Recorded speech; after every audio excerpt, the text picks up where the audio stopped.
હું તમને મહાવીર શબ્દોનો એક અર્થ સમજાવીને પછી આગળ જવા જાય. આજે મને જરા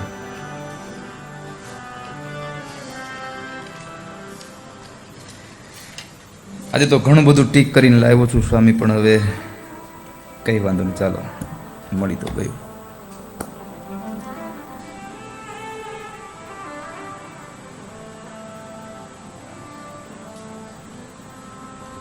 મહાવીર વિક્રમ બજરંગી કુમતિ નિવાર સુમતિ કઈ સંગી.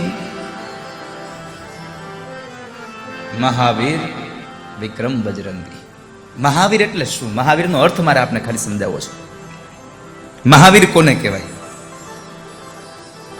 મહાવીર શબ્દના મુખ્યત્વે 4 અર્થો છે.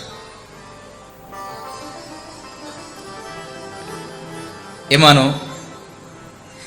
પહેલો અર્થ છે, જે અજેય યોદ્ધા છે એ મહાવીર છે, જેનો ક્યારેય પરાજય ન થાય, અજેય છે.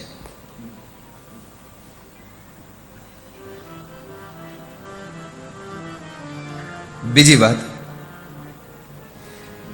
જેના બળને અને જેના પુરુષાર્થને તમે ક્યારેય દબાવી ન શકો એ મહાવીર છે.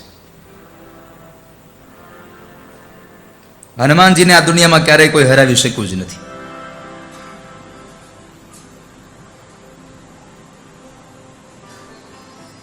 મેઘનાથના બ્રહ્માસ્ત્ર દ્વારા હનુમાનજી બંધાયા છે, પણ લખ્યું છે જાણી જોઈને બંધાયા છે.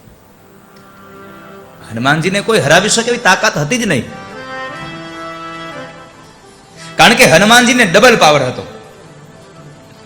પોતાની તાકાત અને પોતાના સ્વામીનું બળ. અને જેનો સ્વામી મજબૂત હોય ને એને ચિંતા જ ન કરવાની હોય. વાલા, આપણો સ્વામી કોણ? આપણો સ્વામી કોણ? આ દુનિયામાં સ્વામી કોને કહેવાય? પોતાના પતિને કહેવાય અમારો સ્વામી છે. અને ભગવાન ઠાકોરજી આ દુનિયાના દરેક જીવાત્માનો પતિ છે. દરેક જીવનું લગ્ન ભગવાન સાથે થાય છે. વાલા, તો શું કામે ને આપણે હારીએ કોઈનાથી? હારી ન જઈએ. આપણો સ્વામી મજબૂત છે. બીજી ભાષામાં કહું તો આપણો ગુરુ એ સ્વામી છે. જેનો ગુરુ મજબૂત છે એની હાર ન થાય દુનિયામાં. પણ કોઈ સારો સદગુરુ મળી જાય તો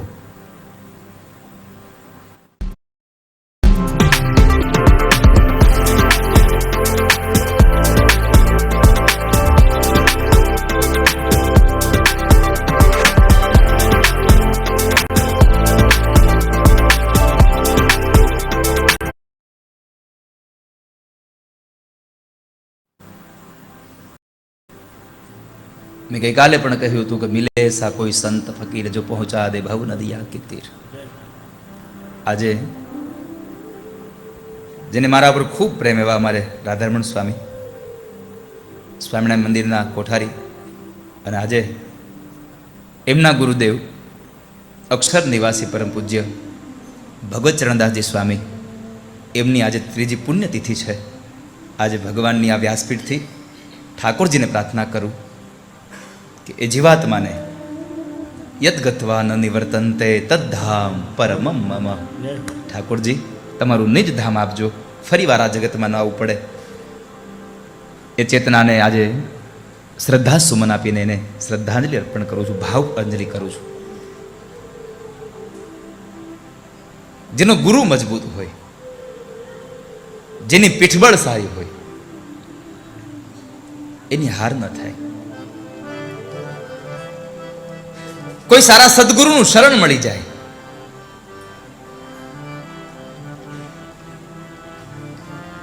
તો તમારી જિંદગી સફળ થઈ જાય.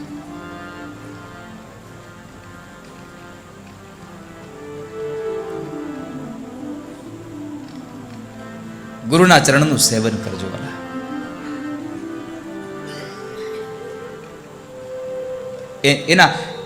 એના દાસ થઈને રહેજો. ભગવાન સ્વામિનારાયણ તો ત્યાં સુધી કહે છે, દાસ થઈને રહેવામાં પણ ક્યારેક અભિમાન આવે, દાસાનું દાસ બનજો વાલા, દાસના પણ દાસ તમે બનજો. તો અભિમાન નહીં આવે. ક્યારેક એવું અભિમાન આવશે, હું તો સ્વામિનારાયણ ભગવાનનો દાસ છું. પણ જે ભગવાનના દાસ છે એના પણ દાસ થઈને રહો. જિંદગીમાં અભિમાન ન આવે તમને. ભક્તિનું પણ અભિમાન ન કરશો ક્યારે વાલા. ભક્તિનું તો નહીં, પણ તમારા ભાગ્યનું પણ અભિમાન ન કરો. તદ સૌભગમદમ. જો એનું અભિમાન કર્યું તો પરમાત્મા નીકળી જશે તમારી વચ્ચેથી. મધ્યરાત્રિએ પોતાના તમામ વ્યક્તિઓને છોડી અને જંગલમાં આવેલી ગોપીઓ, પરમાત્માએ નિજ ઈચ્છા સંપન્ન કરી. બધી ગોપીઓની સાથે ભગવાન રાસ રમે, પણ ગોપીઓને પોતાના સૌભાગ્યનો અહંકાર આવ્યો કે મારું ભાગ્ય કેટલું સારું કે કૃષ્ણ મારી સાથે રમે છે. અને એ જ સમયે ભગવાન નીકળી ગયા. તદ સૌભગમદમ. ભગવાન નીકળી ગયા. પરમાત્મા નીકળી જાય છે વાલા.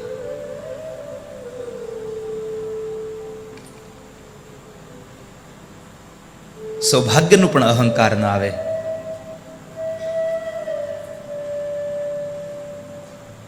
અહંકાર રહિત બનાવે કોણ? એક ગુરુ બનાવી દે, એક મહાપુરુષ બનાવે, એક સત્પુરુષ બનાવે, એક સજ્જન બનાવે.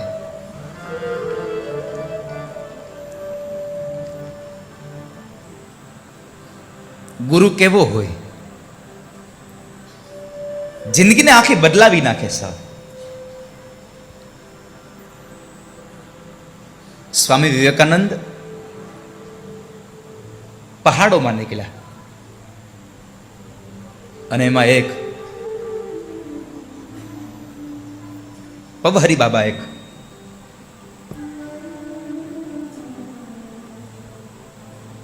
એની સાથેનું મિલન થયું. મારે વાક્ય અહીંયા એટલું જ કહેવું છે. આજે જ્યારે ભગવતચરણદાસજી સ્વામીની આજે પુણ્યતિથિ છે, એટલે એક ગુરુનો મહિમા મારે આપને એટલા માટે કહેવો છે. ગુરુ શું કરી શકે છે?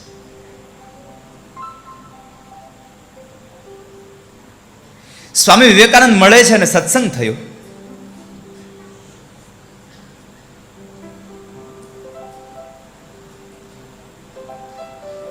અને એમાં એ સત્સંગમાં એમણે કહ્યું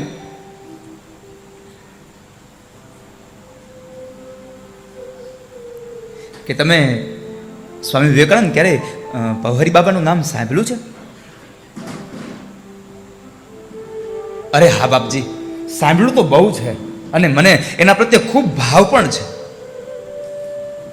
કોઈક સારા માણસની સારી વાતો સાંભળીએ ને, ભલે જોયો ન હોય પણ એના પ્રત્યેનો ભાવ પ્રગટ થઈ જાય. કૃષ્ણને જોયા નથી ક્યારે આપણે, પણ કૃષ્ણની કથાઓ એટલી સાંભળી અને એટલી સરસ કથાઓ સાંભળીને કે કૃષ્ણમાં પ્રેમ થઈ જાય આપણને. ભગવાન સ્વામિનારાયણને જોયા નથી ભલે, પણ એની લીલા કથાઓને સાંભળી, એના ચરિત્રોને સાંભળ્યા, એટલો ભાવ થઈ ગયો કે ચરિત્રોને સાંભળીને એમાં આપણો પ્રેમ લાગી જાય.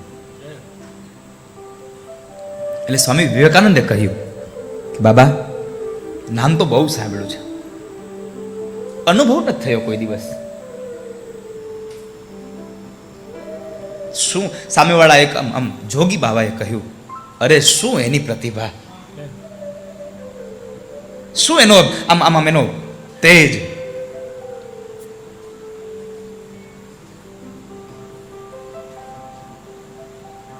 તમે વિચાર તો કરો, પહાડોમાં રહે,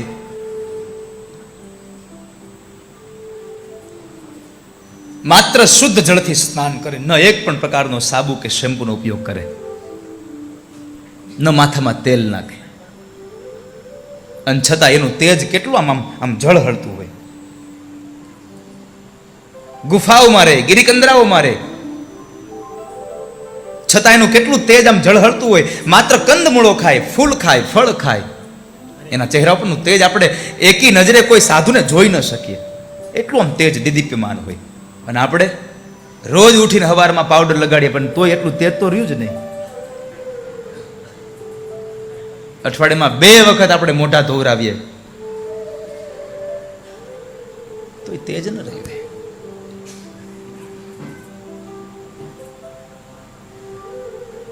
તો એને પવહરી બાબાની વાત કરી. બાબા તમે એને ઓળખો છો? હા બાબા, મેં એને એને એને એનું સાંભળ્યું બહુ છે, પણ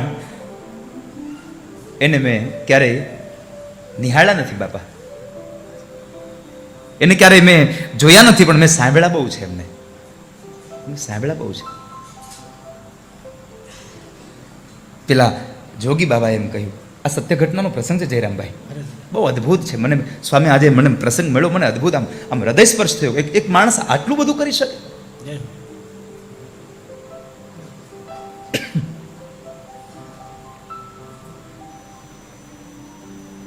એટલે પેલા બીજા સાધુએ સ્વામી વિવેકાનંદને કહ્યું કે સાંભળો, એની પ્રતિભા કેટલી હતી, એનું કાર્ય કેટલું સારું, કે એક વખતના સમયે, રાત્રિના સમયે પૌહરી બાબા પોતાની કુટિયામાં સુતા છે અને એ સમયે એક ચોર આવે છે. ચોરનું કામ ચોરી કરવાનું. આજના દિવસે એટલી પ્રાર્થના કરું છું, ખાલી મારી પાસે આજે સ્વામી વાંધો ન હોય તો સમય જાહેર કરી દઉં, કરી દઉં. આજની કથા હું 12:30 વાગ્યા સુધી ચલાવીશ.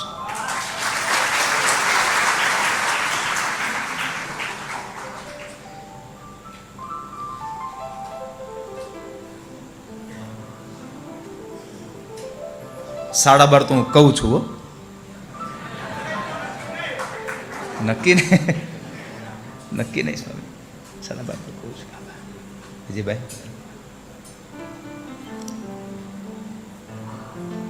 પણ આજે બે વસ્તુને સંપન્ન કરીશ. વિવેક સ્વામીને જે તમારી ચિંતા થઈ છે કે દાદા આજ આ લોકોને આનંદ કરાવી દેજો, તમારો આનંદ એકમાં જ હોય. તમે મને માયા, તો સ્વામી વિવેકાનંદને પેલા મહાત્માજી કહ્યું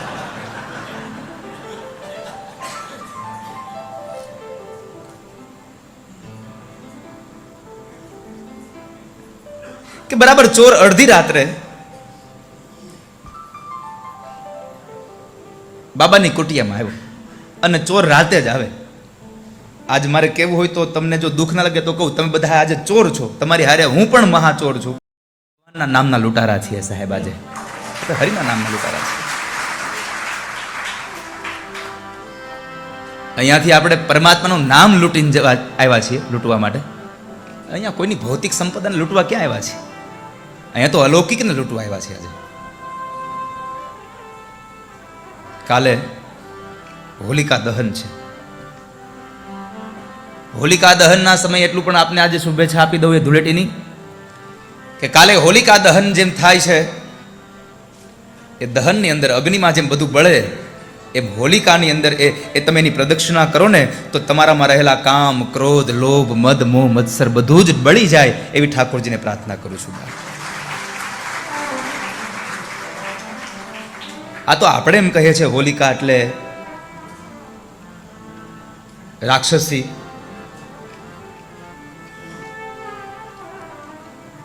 સ્વામી મને હોલિકાનો એક પ્રસંગ, મારું આ ચિંતન,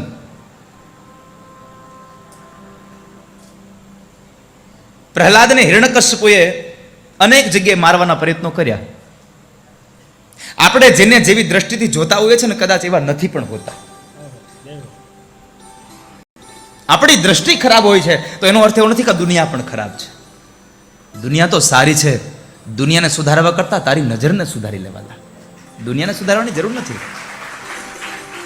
અને તમે ભગવાનના મંદિરમાં આવીને તમે ભજન ન કરો તો કાંઈ નહીં. આદત બુરી સુધાર લે બસ હો ગયા ભજન. આદત બુરી સુધાર લે બસ હો ગયા ભજન, और कुछ नहीं चाहिए.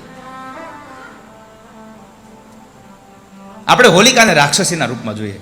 પેલો મહાભારતનો દુર્યોધન, જેનું નામ સુયોધન છે, એને દુર્યોધન કર્યો આપણે. પણ મારે હોલિકાની તમને વાત કરવી છે.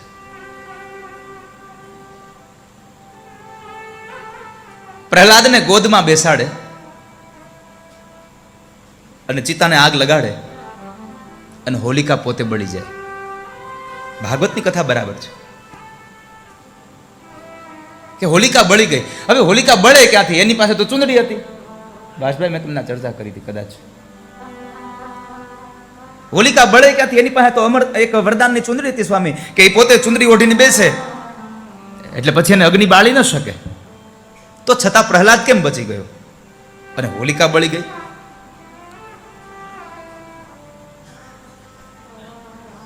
કૈકેયીને જો મંથરાનો સ્પર્શ થાય અને કૈકેયી જેવી કૈકેયીની જો બુદ્ધિ બગડી જાય તો તમને નથી લાગતું કે હોલિકા જેવી રાક્ષસને પ્રહલાદ જેવા વૈષ્ણવનો સ્પર્શ થાય તો હોલિકાની બુદ્ધિ સુધરી ગઈ નથી લાગતું? ત્યારે સુધરી ગઈ હોય. અને કદાચ બન્યું પણ એવું હોય. ભાગવતની કથા તો એમ કહે છે કે હોલિકા જો કોઈનું સારું કરવા ઈચ્છે, કોઈની સલામતી કરવા, કોઈની રક્ષા કરવા માટે એનો જો ઉપયોગ કરે તો ચુંદડી એને કામ કરે, નહીં તો એને બાળી દે.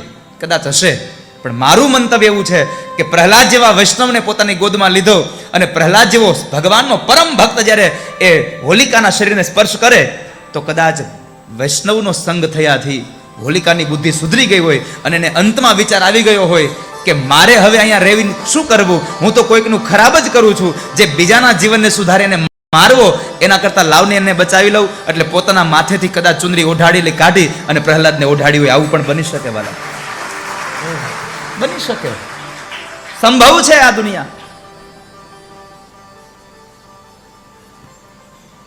જો કીડામાંથી મૈત્રી બની જવાતું હોય તો માણસ જ હતો, કેમ ન સુધરે?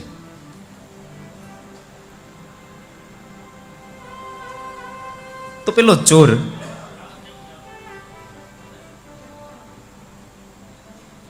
અડધી રાતે બાબાના આશ્રમમાં કુટિયામાં આવ્યો. બાબા તો સૂતા છે એક પડખે.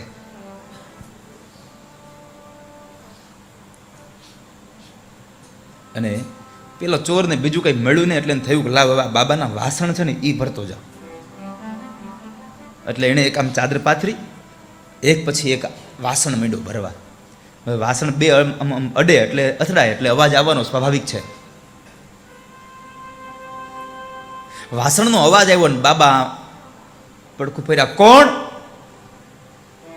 હવે ચોર પછી ઉભો રહી ખરો. ફટાફટ ચોર ભાગવા માંડ્યો. બાબા જાગી ગયા, કોઈ ચોરી કરવા આમ જોવે છે તો આમ પેલા વાસણની પોટલી પડી રહી અને ચોર ભાગ્યો. તો હરી બાબાએ પેલી પોટલી ઉપાડી અને પાછળ દોડ્યા. એ ભાઈ, એ ભગવાન ઉભા રહ્યો. પણ એ ઉભા રહે, આગળ ચોર ને પાછળ પવરી બાબા જાય. દોડતા જાય. અંતે થયું એવું કે ચોર હાફી ગયો, થાકી ગયો, પડી ગયો ધરતી ઉપર. બાબા આવીને ઉભા રહ્યા. આવતાની સાથે બાબાએ અતિ નમ્રતાપૂર્વક કહ્યું, બાબા, હે ભગવાન, હે મારા નાથ, હે નારાયણ, હે પ્રભુ, મને માફ કરજો હો, મેં તમને આટલા દોડાવ્યા. આ સાધુ છે, મને માફ કરજો, મેં તમને આટલા દોડાવ્યા, મેં તમને આટલો પરિશ્રમ આપ્યો, મેં તમને કષ્ટ આપ્યો. તમે ડરો નહીં, હું તમને કંઈ મારવા કે પકડવા નથી આવ્યો, પણ આ વાસણ તમે ભૂલી ગયા નહીં, તમને દેવા માટે આવ્યો છું. આ લઈ લ્યો. હવે આ સાધુને શું કરવા છે વાસણને?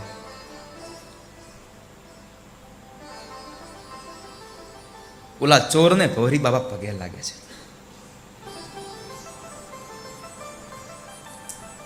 ચોરની આંખમાં આંસુ આવી ગયા. આવા મહાપુરુષો આ દુનિયામાં પડ્યા છે. ચોર ત્યાંથી નીકળી જાય છે. બાબા પોતાના આશ્રમમાં આવે છે.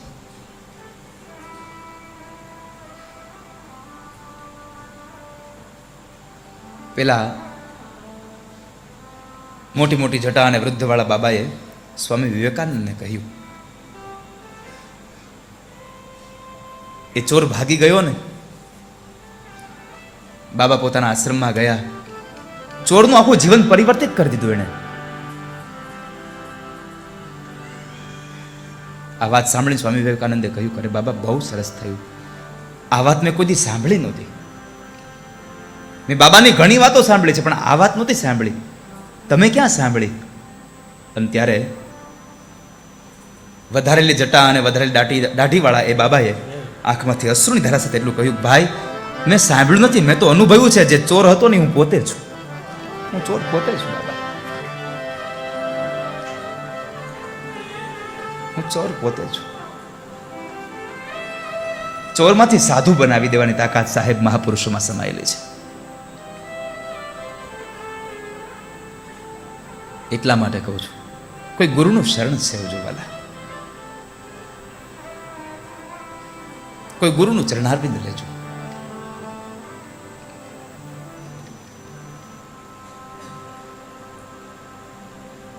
ક્યારેય જેનો પરાજય ન થાય એ હનુમાન છે, જે અજેય યોદ્ધા છે, એ મહાવીર છે.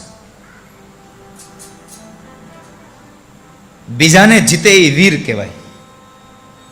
યાદ રાખજો, બીજાને જીતે એને વીર કહેવાય, પણ પોતાની જાતને જીતી લે એને મહાવીર કહેવાય છે. હનુમાનજીએ પોતાની જાતને જીતી છે. આટલું બધું આમ બળ ઐશ્વર્ય. માં ભગવતી જાનકી કહ્યું કે અષ્ટસિદ્ધિ નવ નિધિ કે દાતા. જાલ હે હનુમાન, હું તને અષ્ટસિદ્ધિ ને નવ નિધિ આપું છું. અણીમાં મહીમાં લઘીમાં હું તને આપી દઉં.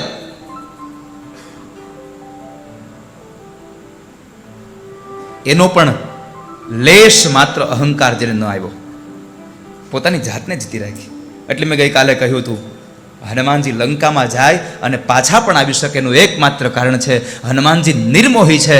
લંકા એ સોનું છે ને સોનું માયા છે.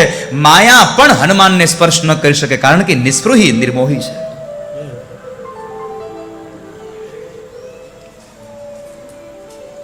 બીજું કારણ એ મહાવીર પોતાની જાતને જીતે મહાવીર છે.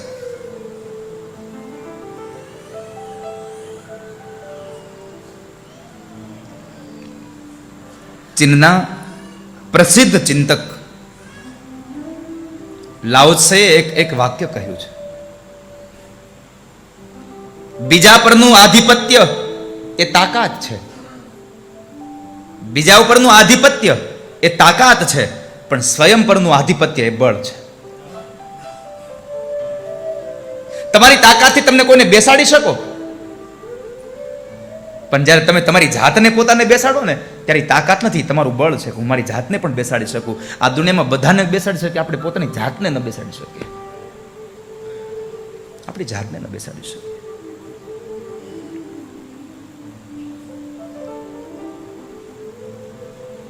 તાકાત ઓછી હોય તો ભલે હોય, બળ વધારે જોવાલા. એટલે મેં ગઈકાલે કહ્યું, બલ બુદ્ધિ વિદ્યા દેહ મોહી હરહું કલેશ વિકાર.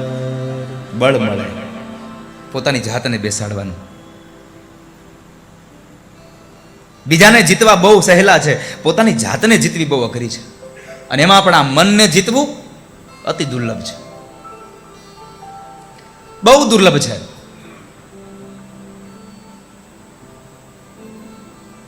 અત્યંત દુર્લભ મનને જીતવું છે. અને આપણું મન બધું કેવું છે ખબર? ઘઉંની ડુંડી જેવું, બાબરા ભૂત જેવું. જેમ ના પાડો એમ વધારે કરે.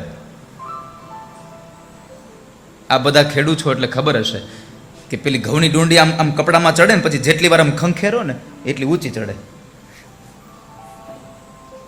એમાં મન એવું છે, જેમ તમે એને માયામાંથી બહાર લઈ જાઓ ને તેમ તેમ માયામાં વધારે ઘેરાય. અને માયામાં ઘેરાય છે એનું કારણ એ છે, આ માયા બહુ પ્રબળ છે. માયા બહુ પ્રબળ છે. અને માયા પ્રબળ છે શું કામ? એને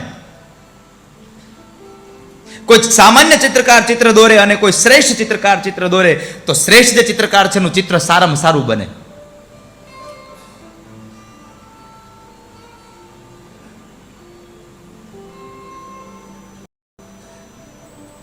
દરેક બાબતમાં જે પોતે માસ્ટર છે એ વ્યક્તિ જ્યારે પોતાનું કાર્ય પ્રસન્ન કરે, જ્યારે પ્રસિદ્ધ કરે કાર્ય, એ કાર્ય સારું જ હોય. તો મારે તમને એટલું જ કહેવું છે, આ માયા પ્રબળ એટલા માટે છે કે માયા સ્વયં પરમાત્માએ રચી છે અને પરમાત્માનું રચેલું પ્રબળ જ હોય વાલા. એ તમને ન છોડી શકે. માયા પ્રબળ છે.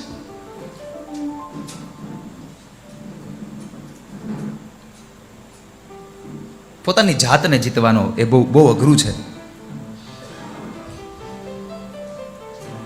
બીજાને જીતવા માટે તમે અન્યની મદદ લઈ શકો, પણ પોતાની જાતને જીતવા માટે તમારે સંઘર્ષ જ કરવો રહ્યો. પોતાની જાતને જીતવી હોય તો સંઘર્ષ કરો. સંઘર્ષ વગર તમે પોતાની જાતને પણ ન જીતી શકો.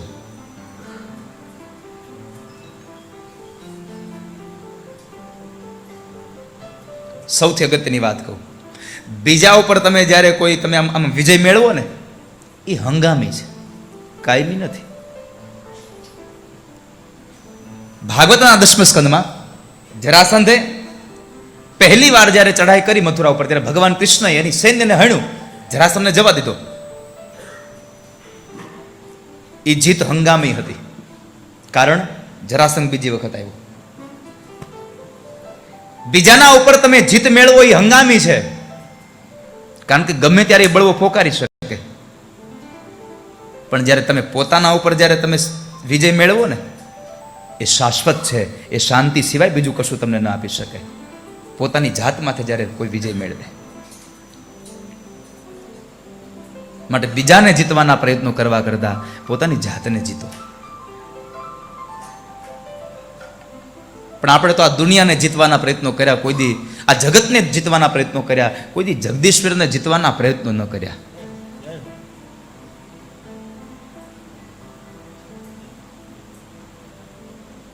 એક સાધે સબ સધે, સબ સાધે સબ જાય. એકને તમે સાધી લ્યો, એકને માત્ર સાધી લ્યો, તમે પવિત્ર બનો. પવિત્રનો એક અર્થ સ્વામી મેં ગઈકાલે કર્યો હતો. પવિત્રનો એક અર્થ છે પોતાના સ્વામીને વફાદાર રહેવું. આપણે કહીએ છીએ ને, આ માણસ બહુ પવિત્ર છે, કારણ એ વફાદાર છે. કહે છે અમારે આ સાધુ બહુ પવિત્ર છે, બહુ સંત પવિત્ર છે, કારણ એ એના સ્વામીને વફાદાર છે, કે જેટલી આજ્ઞા મારા સ્વામીએ કરી છે એનું હું પાલન ને પોષણ કરીશ. પાલન પણ કરવું અને અન્યમાં પોષણ પણ કરવું.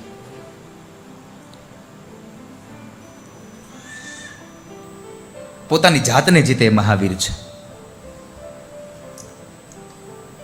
પણ આપણે તો આપણી જાતને ક્યાંથી જીતી શકીએ? કેટલા જગ્યાએ પડ્યા આપણે, કેટલા ફસાયેલા છે.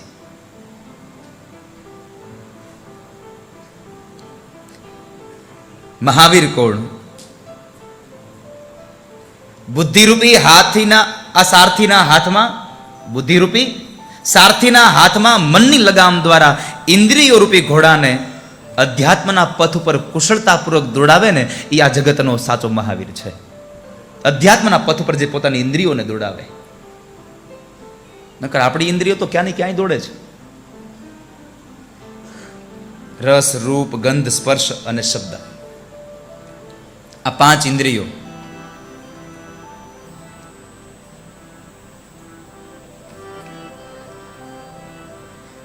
જેની એક ઇન્દ્રિય પોતાના કાબુમાં ન હોય ને, એને શાંતિ નથી મળતી.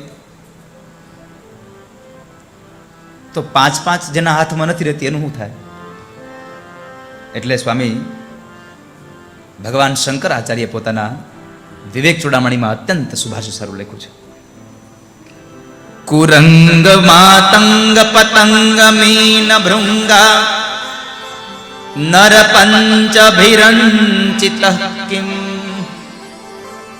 કુરંગ, માતંગ, પતંગ, મીન અને ભૃંગા, આ 5 વ્યક્તિઓ એટલે કે હરણ, હાથી, પતંગિયું, માછલું અને ભમરો, આ 5 એક ઇન્દ્રિય છે.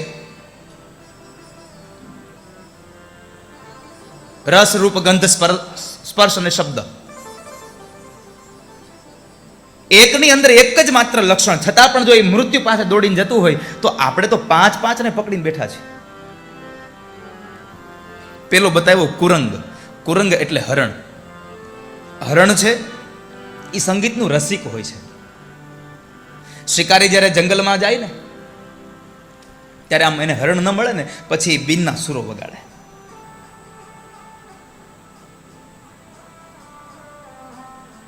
અને બીનના સૂરોને સાંભળી અને સંગીતનું પ્યાસી જીવડું હરણ ગમે ત્યાં હોય ત્યાંથી દોડતું દોડતું એ જ્યાં દિશામાંથી અવાજ આવે છે એ દિશામાં દોડતું આવે. એને ખબર નથી કે હું અહીંયા સંગીત સાંભળવાના બહાને જાઉં છું ને મને મળશે મૃત્યુ.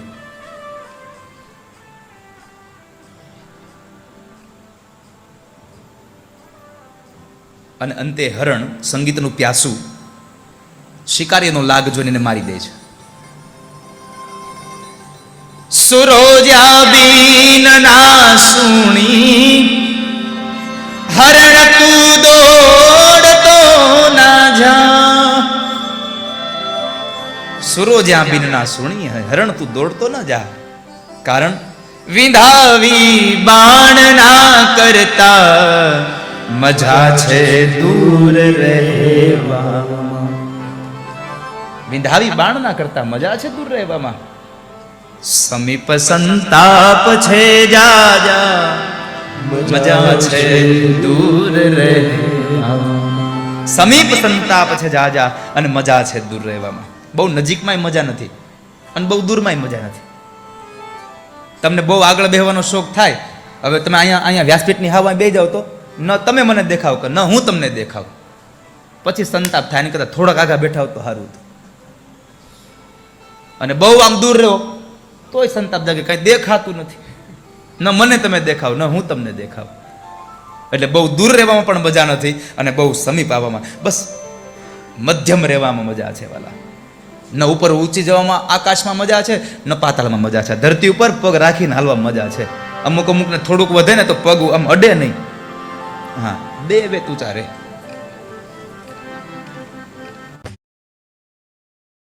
Here's a look at my week on Facebook gaming. Monday morning, I play puzzle games. On Tuesday, I choose racing games. Friday evening, I use groups to see what my friends want to play. Play the games you want and share.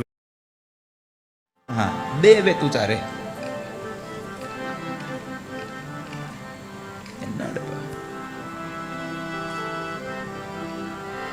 પેલું હરણ સંગીતનું પ્યાસું એ મૃત્યુ પામે લોભમાં. મારો મૂળ કહેવાનો ભાવાર્થ છે કે આમ હરણે સંગીત સાંભળ્યું અને લોભમાં ગયો અને મૃત્યુ પામ્યો. જિંદગીમાં લોભ તો કોઈ દી ન કરો, બધું જ કરજો. મેં હંમેશા કથામાં કહ્યું છે સ્વામી કે તમે જિંદગીમાં કરકસર કરજો પણ મહેરબાની કરીને લોભ ન કરતા. પણ અમુક લોભિયા એવા હોય, લોભીની પરાકાષ્ઠાએ પૂગી ગયા હોય. આપણે નથી કહેતા આપણે ઓલી ઉપાસનાની પરાકાષ્ઠાએ, અમુક લોભીની પરાકાષ્ઠાએ પૂગી ગયા હોય. લોભની વાત આવી એક વાત કરી દઉં તમને બધાને, આ થોડુંક આમ લાગુ પડે એવું છે, સાંભળજો. જેને જેને પડતું હોય એને. હા, તમને પહેલાં કહી દઉં, આ છે ને આ જનરલ સ્ટોર છે. અહીં બધું અહીં વેચાતું મળે છે મુનિસ્વામી, અહીં બધું જ વેચાતું મળે છે. પણ બધું આપણે લઈ જવું જરૂરી નથી. અને આમ જોવા જાવ તો મેં કથામાં કહ્યું છે કે મારે પાઘડીની દુકાન છે, જેના માથામાં બેહે એને પહેરી જવાની, ન બેહે એને મૂકી જવાની પાછી. એમાં અહીંયા બધી વાતો તમને લાગુ પડતી હોય જરૂરી નથી. તમારા બાજુવાળાને લાગુ પડતી હોય, ક્યારેક તમારા પાછળવાળાને લાગુ પડતી હોય, ક્યારેક આ બાજુવાળાને લાગુ પડતી હોય, ક્યારેક કોઈને લાગુ ન પડતી હોય. જેટલું વેચાય ને એટલું તમારું, જેટલું પડ્યું રહે એ અમારું. તો એક લોભીની વાત છે. લોભમાં ક્યારેય જવું નહીં. એનું લોભીનું ધન અમથું પછી જેલે શું થાય? એક શેઠ હતા અને લોભીની પરાકાષ્ઠા. ત્યાં લોભનો છેડો આવી ગયો, ત્યાંથી આગળ કાંઈ નહીં. આપણે નથી કહેતા આ દુનિયાનો છેડો બસ સમુદ્ર, પૂરું થઈ ગયું, ત્યાં કાંઈ નથી આવ્યું. એટલી પરાકાષ્ઠા પહોંચી ગયા.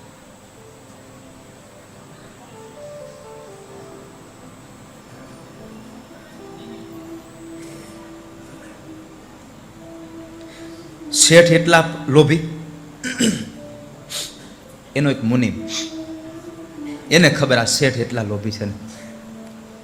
તે શેઠે બરાબર દિવાળીનો સમય આવતો હતો, કોઈ દિવસ નહીં. મુનિમને આજ કીધું, મુનિમ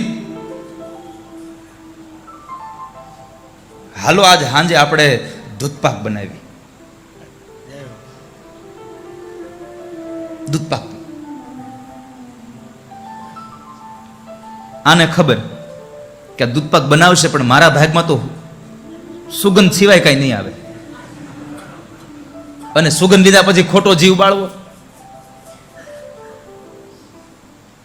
એટલે વળી મુને મેં કીધું, અરે શેઠ બાપા, હવે એમાં દૂધપાકમાં તમે બનાવી લો ને તમે પી લેજો. અરે ના હો, દિવાળીનો પ્રસંગ છે, તમારે જવાય એમ? આપણે બેને દૂધપાક પીવાનો છે. દૂધપાક બનાવ્યો, દૂધપાક બની ગયો, થોડો ઘણો ઠર્યો ને પછી શેઠની વૃત્તિ બગડી. આ મુનિમને હાવ કારણ વગરનો દઈ દેવાનો.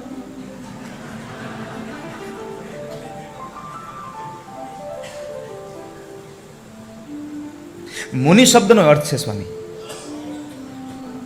પણ એ પાર્ટ 2 માં. બધું અત્યારે દીધું, તમે બીજી કથા ન કરો મારી. આજે જ હું વાંચતો હતો અને આજે મને મુનિ શબ્દનો એક બહુ સુંદર ભાવાર્થ મળ્યો છે. હવે ક્યાંક આપણા સંપ્રદાયમાં પ્રવચન છે ને ત્યારે મુનિ વિશે બોલીશ, ચાલો પાક્કું. પણ આજે હું આ લોભિયા વિશે બોલી લઉં. કદાચ અમુક અમુકના જીવન પરિવર્તિત થઈ જાય. તો શેઠની વૃત્તિ બદલી ગઈ. એ કે આ મુનિ કારણ વગરનું એક છાલ્યું પી જાય મારું. કોઈ દી કોઈને જેને અગરબત્તીની સુગંધ ન લેવા દીધી હોય એ દૂધપાક પાય. ભગવાન જેવા ભગવાનને દીવો કરીને ઠાર નાખતો હોય એ બીજાને ઘી આપે. હા, અમુક લોભી આવ્યા હોય, ભગવાનને દીવો કરે ને આમ પૂજા કરે ને પછી ફૂંક મારીને ઠાર નાખે. એ બીજાને ઘી વાળી રોટલી આપે. આણે હવે આ મુનિમને ના તો પડાય નહીં. તે શેઠે કીધું, મુનિમ બધું સાચું, પણ માપમાં કંઈક આપણી ભૂલ થઈ ગઈ છે. કે આપણે બે બનાવ્યો, આપણા બે હાટું ને બન્યો છે એક માણાનો. મુનિ સમજી ગયો, હવે લોભી આવ્યો મૂળ ભાવ ઉપર ચાલુ કર્યું, મૂળ ધારા ઉપર આવ્યો. એટલે મુનિ કીધું, અરે શેઠ બાપા શું થયું? માં કાંઈ વાંધો નહીં, તમે પી લો, તમે પી લો, તમારો દૂધ પાક છે, તમે પીવો. વળી શેઠે કીધું, નહીં હો, નીતિ આપણે નક્કી કર્યું છે, આપણે બેને જ પીવાનું. નીતિ અરે પણ એકનો બન્યો છે ને બે ના, કાંઈક થાય. એ કે શેઠ હોય એ કે કાંઈક થશે. બિચારા મુનિ મેં બહુ આગ્રહ કર્યો, શેઠજી તમે પી જાવ ને, શું કામ એને ખોટું આવું કરો છો? તમે પી જાવ તમારે. પણ શેઠે શું કહ્યું, આમાં પોતાનું માન તો ગવાવા ન દે. અમુક જણા પોતે ના પડી પડે ને એટલે એટલો બીજો એ રીતનો આગ્રહ કરે ને, સામે વાળો ના પાડી દે. અમુક એ સામે વાળો ના પાડી દે, એવી આમ સ્થિતિ ઊભી કરી દે.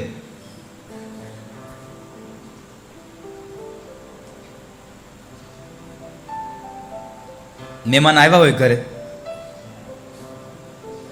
એક દી રોકાય અને બીજે દી હજી કાંઈ સવારમાં બેગનું કાંઈ હલવળ ન હાલતી હોય એટલે ગરદણી સામેથી મૂકે, ઘરે ફોન કરી દેજો, 8 દી પહેલા જવા નહીં દઉં. તમે છોકરાનું ફોન કરજો, જવા નહીં દઉં. અરે નાના નહીં, જવાનું તો છે જ નહીં. અરે મારે છોકરાને નહીં, તમે આ વખતે કેટલા દિવસે આવ્યા છો? 8 દિવસ તો રોકાવું જ પડશે. પરાયણે 8 દીનું બેહતું કરે તો થાય.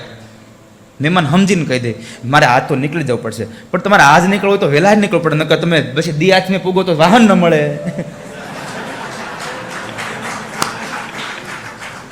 એમ બોલાવે. અમુક આ શેઠે એ જ ચાલુ કર્યું. એટલે મુનિમ સમજી ગયા હતા. શેઠને થયું કે મુનિમ સમજી ગયો છે, હવે કંઈક બીજું કરવું પડશે. શેઠે બીજું કહ્યું, મુનિમ મેં એવું સાંભળ્યું છે કે દૂધપાક જેમ ઠરે ને એમ મીઠો બને. કે હા ઓમ શેઠ, એ વાત સાચી, દૂધપાક જેમ ઠરે એમ મીઠો બને. એક કામ કરીએ, આને ફ્રીજમાં મૂકી દઈ, સવારે પીવું. મુનિમ કહે છે, શેઠ સવારે કે અત્યારે પી જાવ ને, તમારે પીવાનો છે, એકનો બન્યો છે તો નહીં. નીતિ સવારે પીવું બે. પણ સવારે કોણ પીવે એનું પેલા નક્કી કરો. શેઠ તમારો દૂધપાક તમારે પીવા, મારે થોડો પીવાય. કે મુનિ મેં બિચારે સ્વીકાર લીધું સ્વામી. પણ શેઠ કે નહીં, નીતિ તો શું કરશું? શેઠે કહ્યું, જો સાંભળ મુનિ, આપણે બે અત્યારે હોઈ જાય, દૂધપાકને ફ્રીજમાં મૂકી દઈ, તપેલીમાં ઢાંકીને. રાતે જેને સારું સપનું આવે ને, સૌથી સારું સપનું જેનું હોય ને, એને દૂધપાક પીવાનું. કઈ વાંધો નહીં. મુનિને ખબર હતી કે આ મારું સપનું તો સારું આવવા જ નહીં દે.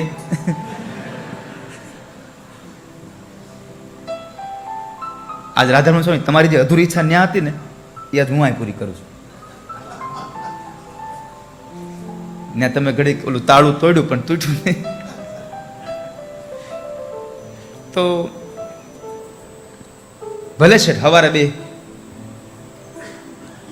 મુનિમે શેઠે કીધું મુનિમ વહેલા હોઈ જાઓ, સવારમાં વહેલું ઉઠવાનું છે. હાલો શેઠ હોઈ જાય. બે હોઈ ગયા. રાતના 2 વાગ્યા અને મુનિમ ઉઠ્યા.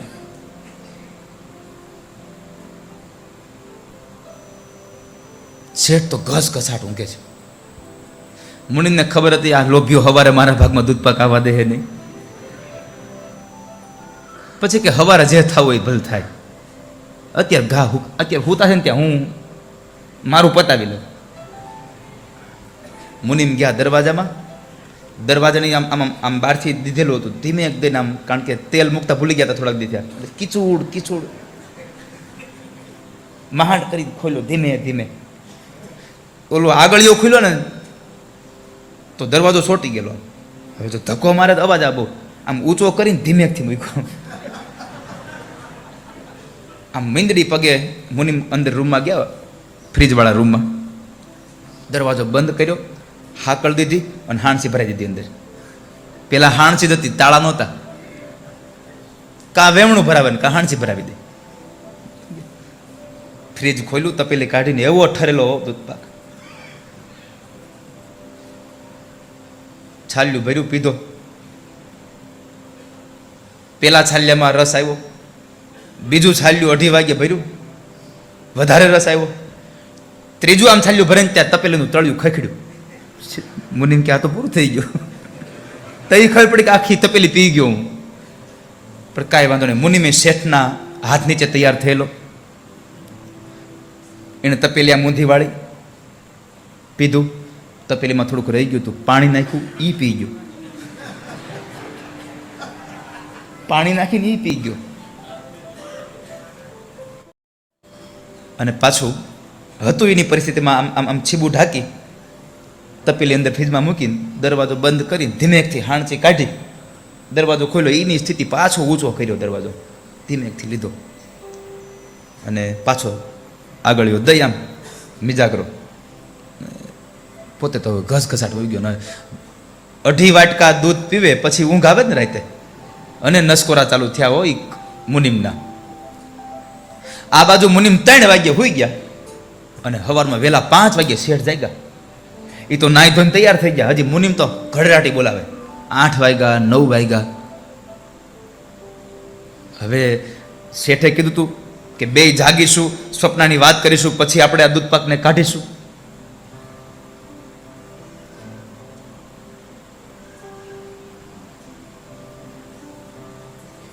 હવે 9 વાગ્યા પછી શેઠથી રહેવાનું નહીં. હવે દૂધ પાક પીવો છે કે મુનિમ ઊભા થાવ. અરે આંખો ચોળીને મુનિમ ઊભા થયા. શેઠ જરાક નિંદ્રા આવી ગયો. કઈ વાંધો ને, જલ્દી આલો નાઈ લ્યો. નાઈ લીધું, 2 બેઠા. મુનિમ હવે આપણે આપણા મૂળ મુદ્દા ઉપર આવી. દૂધ પાક ઠર્યો હશે હો, એવો દૂધ પાક જામ્યો છે. હવે દૂધ પાક કોણ પીએ? શેઠ તમે પી જાવ કે તમે પી જાઓ. ના, નીતિ આપણે બેને વાત થઈ છે કે જેનું સપનું સારું એ દૂધ પાક પીવે. શેઠ મને ખબર જ છે કે મારા સપના, અમારા ગરીબડાઓના સપના કેવા કોઈ, તમારું સપનું સારું જોઈએ ને તમે પી જાવ કે એમ નહીં. પેલા સ્વપ્નની વાત કરો. શેઠ અમારા સપના કેવા હોય, તમે પી જાઓ ને. ના, તમે તમારા સપનાની વાત કરો. મુનિમ કીધું શેઠ મારું સપનું થોડું પહેલાં હોય, તમે માલિક છો, તમારું સપનું પહેલાં હોય. પહેલાં તમે કહો પછી હું કહું. નહીં તમે, ના શેઠ તમે, એમાં પહેલાં તમે હો, તમે કહી દો. અને શેઠે ચાલુ કર્યું. જો મુનિમ હું હતો અને મને સ્વપ્ન આવ્યું, બરાબર હજી આમ સપનું ચાલુ થયું, આમ નિંદ્રા આવીને સપનું થયું ચાલુ. ઇન્દ્રના દરબારમાંથી 4 લોકો આવ્યા, ઘોડા અને બધો રસાલો લઈને આવીને મને જગાડ્યો. શેઠ ઊભા થાવ. મેં કહ્યું ભાઈ તમે કોણ? અરે અમે ઇન્દ્રના દરબારમાંથી આવીએ છીએ, ઇન્દ્રના દૂત છીએ. સ્વર્ગમાં તમને મારા મહારાજ ઇન્દ્ર યાદ કરે છે. હે, તમને ઇન્દ્રના? તો એણે મને ઇન્દ્રે મને બોલાવડાવ્યો, આમંત્રણ મોકલ્યું, મારા હાટું બગી મોકલી. ભાઈ મારું શું કામ? અમારા મહારાજને તમારું કામ છે.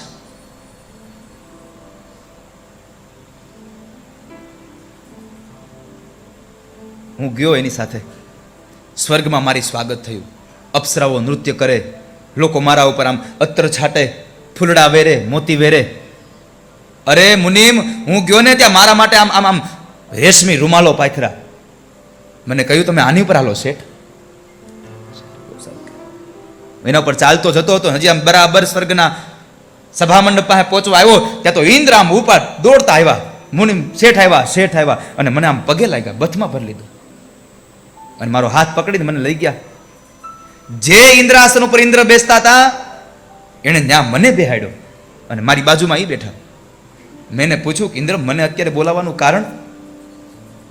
ઇન્દ્રએ મને કહ્યું શેઠ, હવે મારી ઉંમર થઈ ગઈ છે, કઈ હું મરી જાઉં નક્કી નહીં, એટલે મારા ઇન્દ્રનું આ સ્વર્ગનું રાજ્ય કોને આપવું?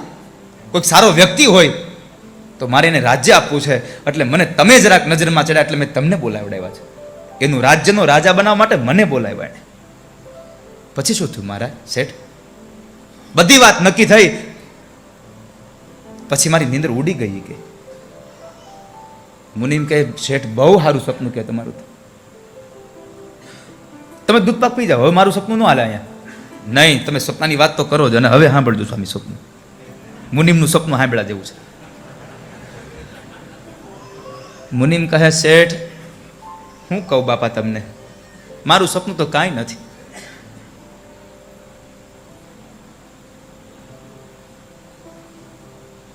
રાતે 2:30 વાગ્યા ને 3 જણા આવ્યા કે આમ 6 હાથ પૂરા, જાડા જાડા, કાળા કપડાં પહેર્યા, મોટી મોટી મૂછો અને હાથમાં આવડા છરાડીને આવ્યા. મને ઉઠાડ્યો, એ ઉઠ. હું તો બી ગયો, થરથર ધ્રુજતો હતો. આગળ થા. મને આગળ કર્યો,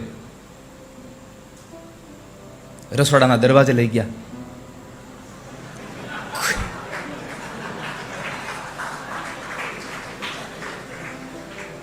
ખોલ્યા દરવાજો. મેં દરવાજો ખોલ્યો, આગળ હાલ. હું આગળ ને વાહે 3 જણા મોટા મોટા છરા લઈ. મેં કીધું ક્યાં જવાનું છે ભાઈ? ફ્રીજ પાસે જા.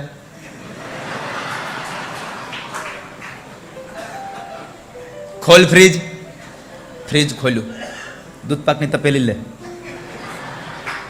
મેં કીધું ભાઈ આ દૂધપાક અમારા શેઠનો છે, મારે સવારે પીવાનો છે, અત્યારે પીશો કે મારી દઉં? સાહેબ શેઠ મને આવડો છરો બતાવ્યો તો એકે તો મને આમ અણી અડાડી.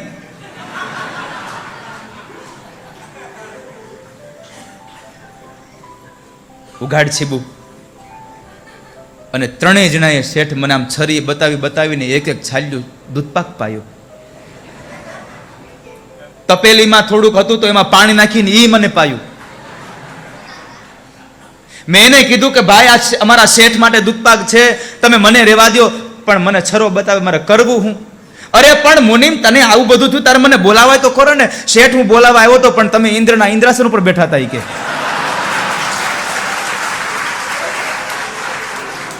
હું તમને ન્યા ક્યાં બોલાવા આવું?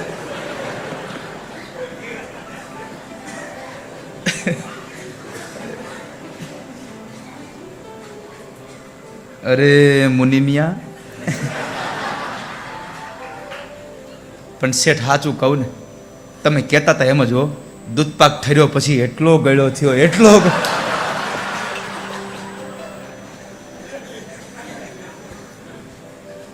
જિંદગીમાં લોભમાં ન પડશો બાપ, મારું હાસ્યની સાથે એટલું કહેવું છે. હરણની જેમ તમે લોભમાં ન પડશો. બીજો છે માતંગ, હાથી. અને હાથી કામનો એટલો બધો કામી માણસ.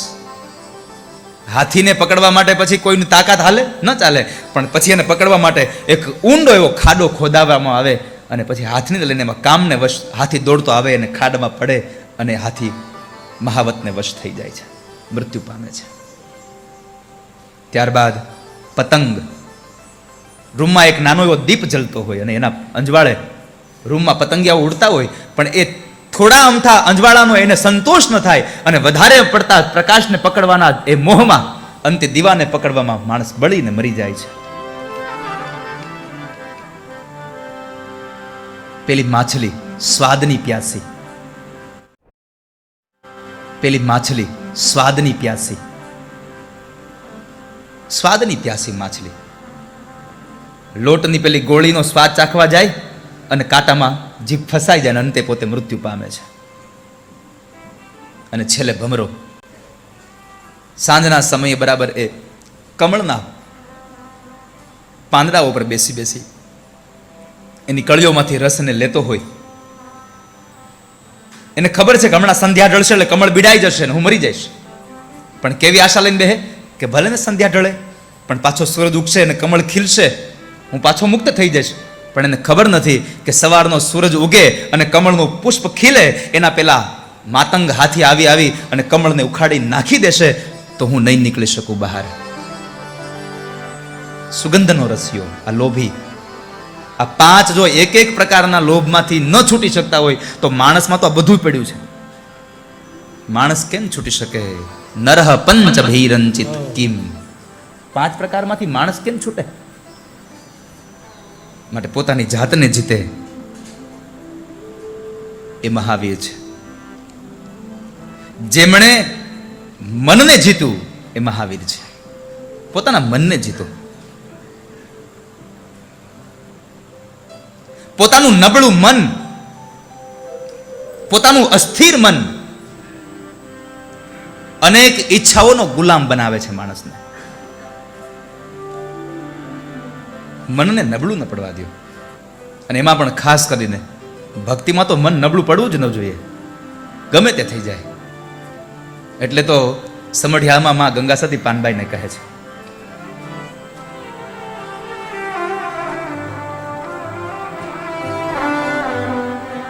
મેરું તો ડગે પણ જેના મનડા ડગે નહીં પાનબાઈ.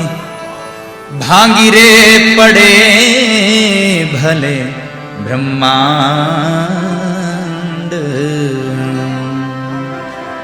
મેરું તો ડગે પણ જેના મનડા ભાંગી પડે ભલે બ્રહ્માંડ.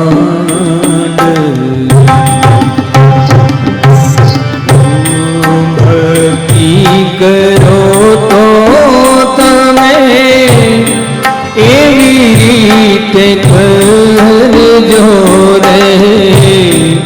ભક્તિ કરો તો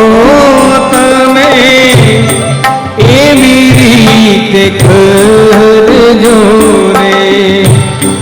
રાખજો વચનમાં વિશ્વાસ.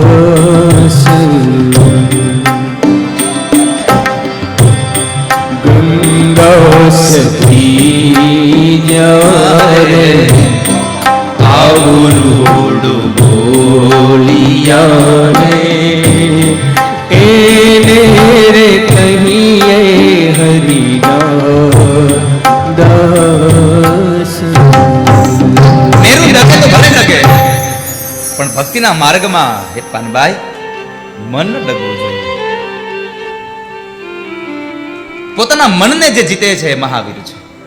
અને છેલ્લી વાત, આચાર્ય ચરણ શ્રીમદ વલ્લભાચાર્ય મહારાજે કહ્યું, જેના જીવનમાં મદ, મદન અને મત્સર નથી એ આ જગતનો મહાવીર છે. જેના જીવનમાં મદ નથી, મત્સર નથી, ઈર્ષા નથી, અભિમાન જેના જીવનમાં નથી એ આ જગતનો મહાવીર છે. મનને જીતવાની વાત તો ફરી પાછો હું તમને જે 2 દિવસ થયા કહેતો હતો, મારે તમને મનોજવમ ઉપર કહેવું છે. મનની વાત આવી તો તમને ફરી પાછો કહું. મનોજવમ એટલે શું? મન વત્તા ઓજવ. ઓજવ એટલે શક્તિ. મનની જે શક્તિ છે એટલે મનોજવમ. મન એક ઇન્દ્રિય છે. 5 ઇન્દ્રિયોની ઉપરની એક ઇન્દ્રિય મન છે. એટલે તો ભગવાન કૃષ્ણએ સ્વયં ગીતાજીમાં લખ્યું, મનઃ ષષ્ઠાનિ ઇન્દ્રિયાણિ પ્રકૃતિ સ્થાનૈ કર્ષતિ. મન છે 6ઠી ઇન્દ્રિય છે. 5 ઇન્દ્રિયોનો સંયમ એક મન કરી શકે. જો મન આપણા વશમાં હોય તો. પણ થાય છે એવું કે મન જે 5 ઇન્દ્રિયો ઉપર કાબુ કરવો જોઈએ ને, એના કરતા 5 ઇન્દ્રિયો મન ઉપર કાબુ કરી લે છે.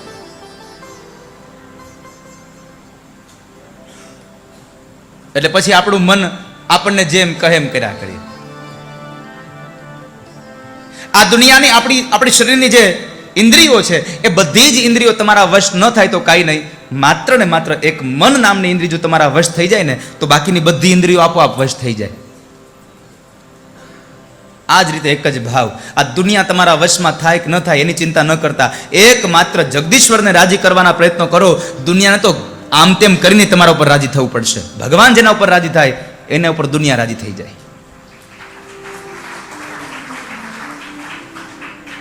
ભગવાન રાજી ક્યારે થાય? જ્યારે તમે એના કીર્તનો કરો, એના ગુણાનુવાદ ગાઓ, એના સત્સંગ ગાઓ, ત્યારે. અને મેં કહ્યું છે કે તમારું કરેલું તમે પણ ભોગવશો અને તમારી આવનારી પેઢી પણ એને ભોગવશે. એટલા માટે તમે પરમાત્માના ગુણાનુવાદને ગાયા કરો, તમે ભગવાનના ગુણાનુવાદને ગાઓ વાલા. અને આ ગુણાનુવાદ ક્યારે? ઘણા લોકો 3 દિવસની કથા હતી ને બધાને ખબર હતી કે શુક્ર શનિ ને રવિ છે, પણ ઘણા નક્કી કર્યું હતું કે રવિવારે જવું છે, આપણે રજા હોય ને. પણ બરાબર આજ અહીંયા આવવાનું નક્કી થયું હોય ને, ત્યાં હોળાષ્ટકમાં કોઈને કઈ પ્રસંગ હોય નહીં, એટલે કોકની ઘરે બેહવા વયા જાય, એટલે પછી અહીંયા આવી ન ગઈ.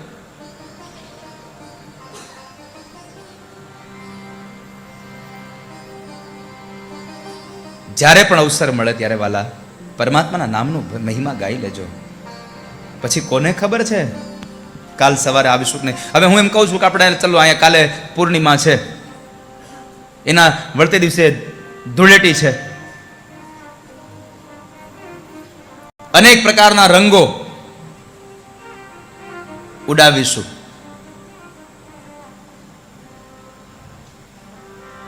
આપણા હાથમાંથી છૂટેલો રંગ કોઈને ડાઘ આપે એવો રંગ ન હોવો જોઈએ, કોઈના જીવનને રંગબેરંગી કરી દે ને એવો રંગ હોવો જોઈએ વાલા. કહેવાનો ભાવાર્થ, આપણા મોઢામાંથી નીકળેલા શબ્દો કોઈની જિંદગીને ડાઘ પાડે એવા શબ્દો નહીં, પણ કોઈની જિંદગીને રંગબેરંગી કરી દે એવા શબ્દો પુલકિત હોવા જોઈએ. તમારા બધાનું જીવન રંગોથી ભરપૂર રહે.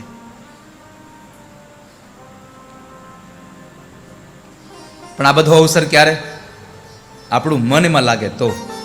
બાકી તો બધું આમ જતું જ રહે છે. તમે પરમાત્માનું ભજન કરજો જ્યાં જ્યાં કથા હોય. હું એવું નથી કહેતો કે અહીંયા મારી કથા હોય તો જ. તમને આ રાજકોટમાં રહેતા હો અને એમ ખબર પડે કે રાજકોટના છેલ્લા સેડે પણ કથા બેઠી છે, તો કમસે કમ બાપ 7 દિવસમાંથી 1 દિવસ તો પહોંચી જાજો ત્યાં. 1 દિવસમાં તમારું કલ્યાણ થશે. અને મેં તો આવા મહાપુરુષોના મુખારવિંદથી સાંભળ્યું છે કે કદાચ તમારી પાસે વધારે સમય ન હોય ને તો કાંઈ નહીં, કથા સાંભળવા ન બેસી શકો તો કાંઈ નહીં, પણ આ કથાના મંડપમાંથી પણ એકવાર આમ નીકળી જાઓ ને તોય તમને મારો ઠાકોરજી રાજી રાખશે વાલા. તો પણ ઠાકોરજી પ્રસન્ન થશે.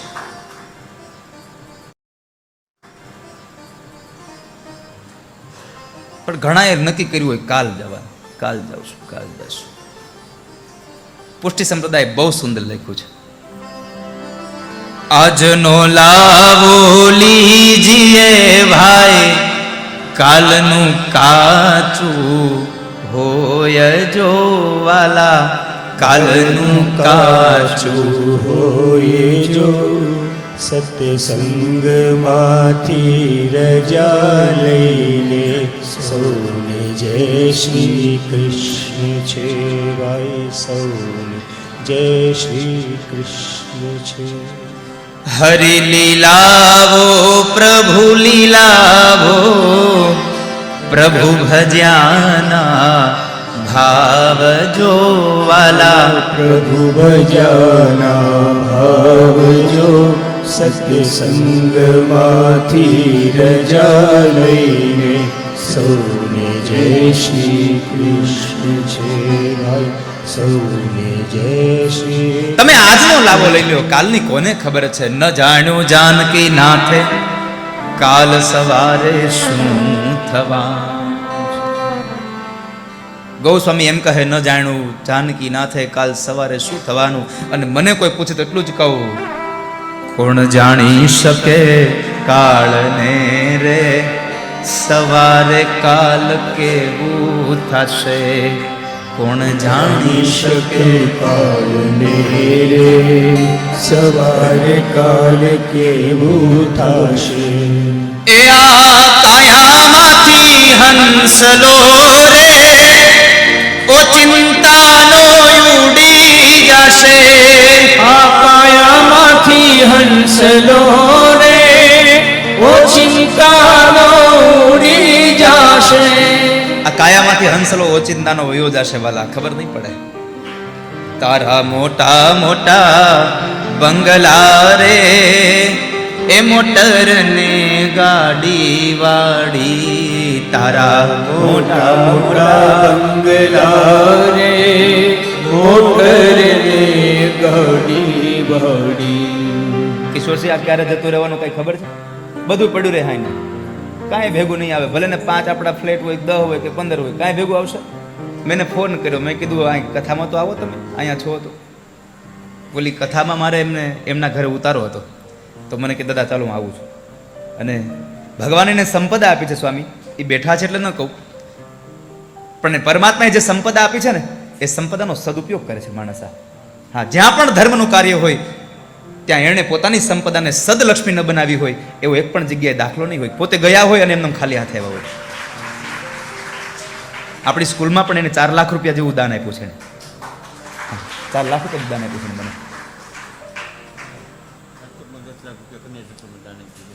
જો મને કહેવાય, રાજકોટમાં એને કન્યા છાત્રાલયમાં 10 લાખ રૂપિયા. એટલે મારો કહેવાનો ભાવાર્થ છે, તારા મોટા મોટા બંગલા રે, એ મોટર ને ગાડી વાડી. તારા મોટા મોટા બંગલા રે, મોટર ને ગાડી વાડી. મોટા મોટા બંગલા ને ગાડર વાડી બધું અહીંયા પડ્યું રહે. બકરા હોય તો ભલે ને ગાડર હોય તો ભલે, બધું પડ્યું રહે અહીંયા. બધું પડ્યું રહે. જાવું પડશે શું કામ એને? એ બધી માયા મૂડી મેલીને ખાલી હાથે જાવું પડશે. બધી માયા મૂડી મેલીને ખાલી હાથે જાવું પડશે. બધી માયા મૂડી મેલીને ખાલી હાથે જાવું પડશે. બધી માયા મૂડી મેલીને ખાલી હાથે જાવું પડશે.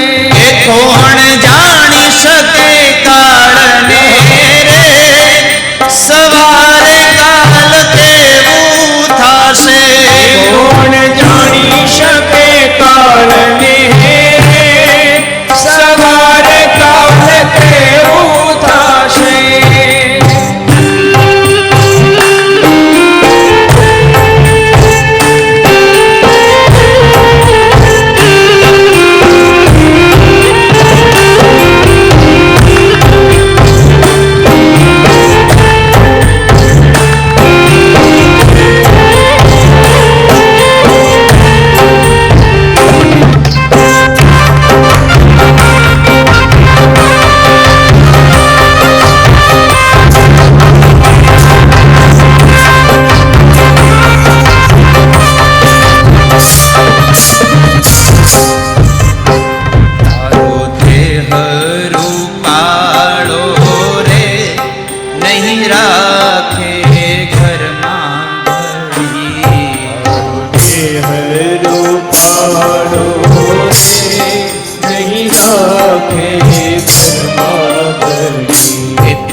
ભવનું ભાતું. એ તને મળ્યો રૂડો મન ખોરે બાંધી લેને ભવનું ભાતું. તને મળ્યો રૂડો મન ખોરે બાંધી લેને ભવનું ભાતું.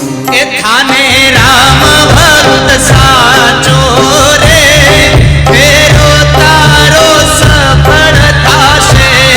અને રામ ભક્ત સાચો રે ફેરો તારો સફળ થશે. એ થાને કૃષ્ણ ભક્ત સાચો રે ફેરો તારો સફળ થાશે. અને કૃષ્ણ ભક્ત સાચો રે ફેરો તારો સફળ થશે. એ કોણ જાણી શકે કાળને રે સવારે કાલ કેવું થાશે. કોણ જાણી શકે કાળને રે સવારે કાલ કેવું થશે. આ પંક્તિ ઉપરથી મને એક વાત આજે એમ થયું, કાલે હું ચૂકી ગયો. કાલે મેં વળી ગવડાવ્યું ને તમે બધે નાચી લીધું. મેં નક્કી કાલનું મને નાચવાનો હને પાતું પડ્યો હતો. એટલે મેં આજે નક્કી કર્યું છે કે આજ કથા પૂરી કરું ને એટલે છેલ્લું ગીત ને બધું ગવડાવશે ગિરીશભાઈ ને જયરામ દાદા. આપણે આજ તમારે ભેગું નાચી લેવું છે, આજે રમી લેવું છે. કાલ સવારે કોને ખબર પછી કોકના ખોળિયામાં આવીને રમવું.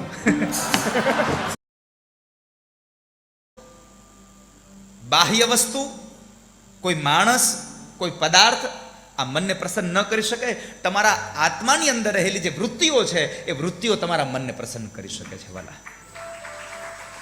તમારા જીવનની વૃત્તિઓ આપણા મનને પ્રસન્ન કરે. કદાચ બાહ્ય વસ્તુ આપણને આમ આનંદ અપાવે ને તો એ પણ તમે યાદ રાખજો. લૌકિક પદાર્થમાં કદાચ જો સ્વાદ હશે તો તમારી જીભને આનંદ આવશે, તમારા મનને આનંદ નહીં આવે. કદાચ કોઈ દ્રશ્ય સારું જોઈ જશો તો તમારી આંખને મજા આવશે.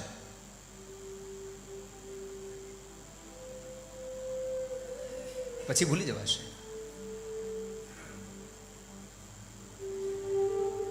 લૌકિક પ્રસન્નતા ક્ષણિક હોય છે અને અલૌકિક દ્વારા જે થયેલું પ્રસન્નતા એ યુગો સુધી તમારી અંદર રહે છે.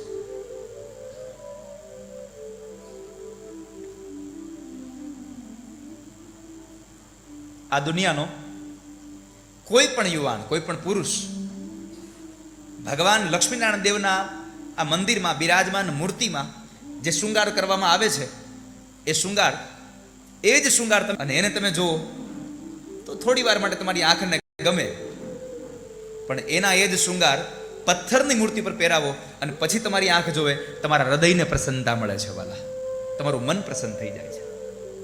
કારણ યુવાન લૌકિક છે, મૂર્તિમાં મને તમને અલૌકિકની ભાવના છે. માટે અલૌકિકના દર્શન કરીએ, પ્રસન્ન મને કામ કરીએ. કારણ પ્રસન્નતા મનનો સ્થાયી ભાવ છે. મનનો સ્થાયી ભાવ છે.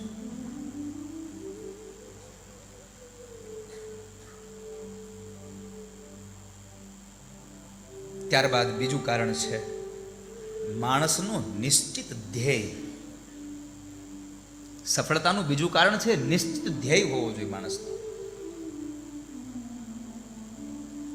અને એવા કેટલા હજારો દાખલાઓ છે આ દુનિયામાં કે માણસ ધ્યેય કરે, નક્કી કરે, નિશ્ચિત કરી લે.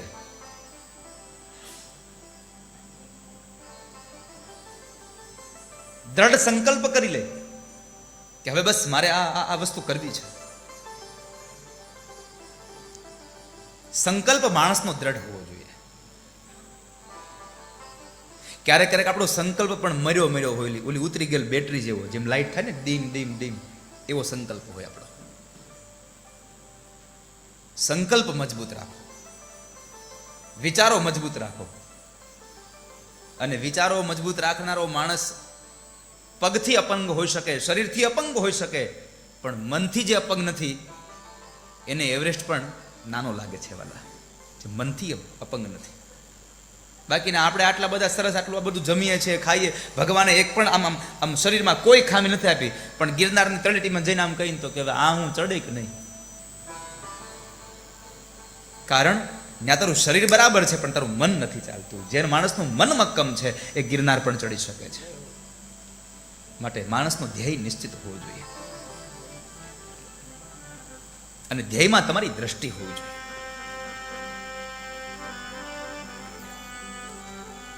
મહાભારતમાં ગુરુ દ્રોણ જ્યારે પાંડવોને ને બધાને શસ્ત્રવિદ્યા શીખડાવે છે અને એમાં કસોટીનો દિવસ આવ્યો. બધી એ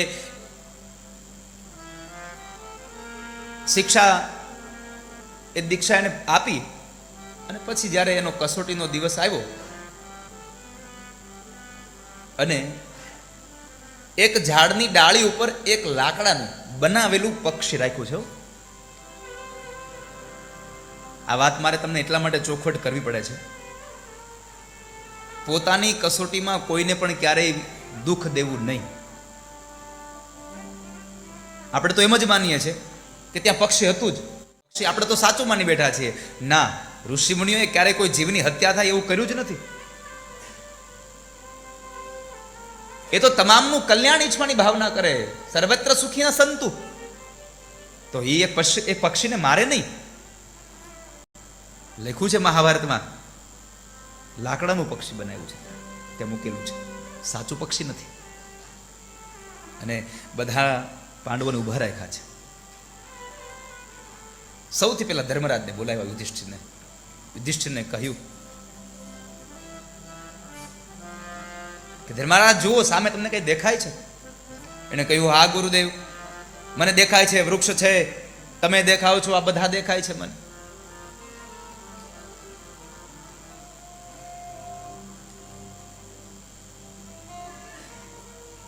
શસ્ત્ર મૂકી દો, જાઓ.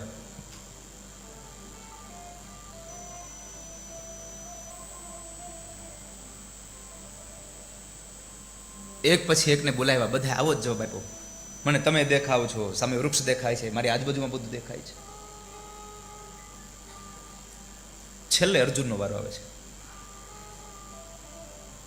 અને જ્યારે અર્જુનનો વારો આવ્યો ને અર્જુનને પ્રશ્ન કર્યો, અર્જુન તને શું દેખાય છે? અર્જુનનો એકમાત્ર નિશ્ચિત ધ્યેય હતો કે ગુરુદેવે જે કહ્યું છે એ કરીને બતાવવાનું છે મારે. અને અર્જુનને જ્યારે પ્રશ્ન કર્યો તને શું દેખાય છે, તો અર્જુને કહ્યું, ગુરુદેવ, મને માત્ર પક્ષીનું મસ્તક દેખાય છે, બીજું કશું દેખાતું નથી સામે. મને નથી તમે દેખાતા, નથી વૃક્ષ દેખાતું, નથી પક્ષી દેખાતું, મને પક્ષીનું માત્ર ને માત્ર મસ્તક દેખાય છે. એમાં કઈ દેખાય છે? હા, એમાં પણ મને એ પક્ષીની આંખની કીકી દેખાય છે. મનનો નિશ્ચિત ધ્યેય હતો.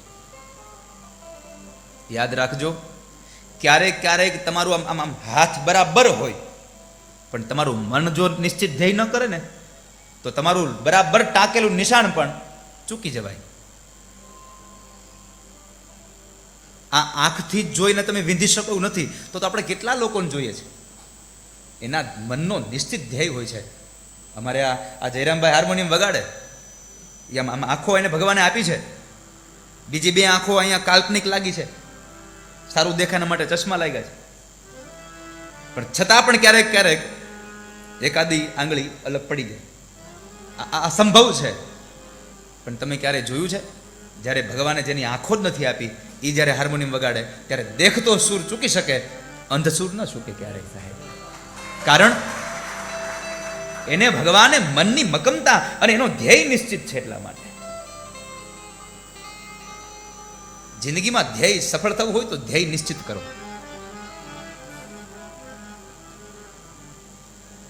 પરમાત્માના દર્શન કરવા છે તો નક્કી કરવું પડે,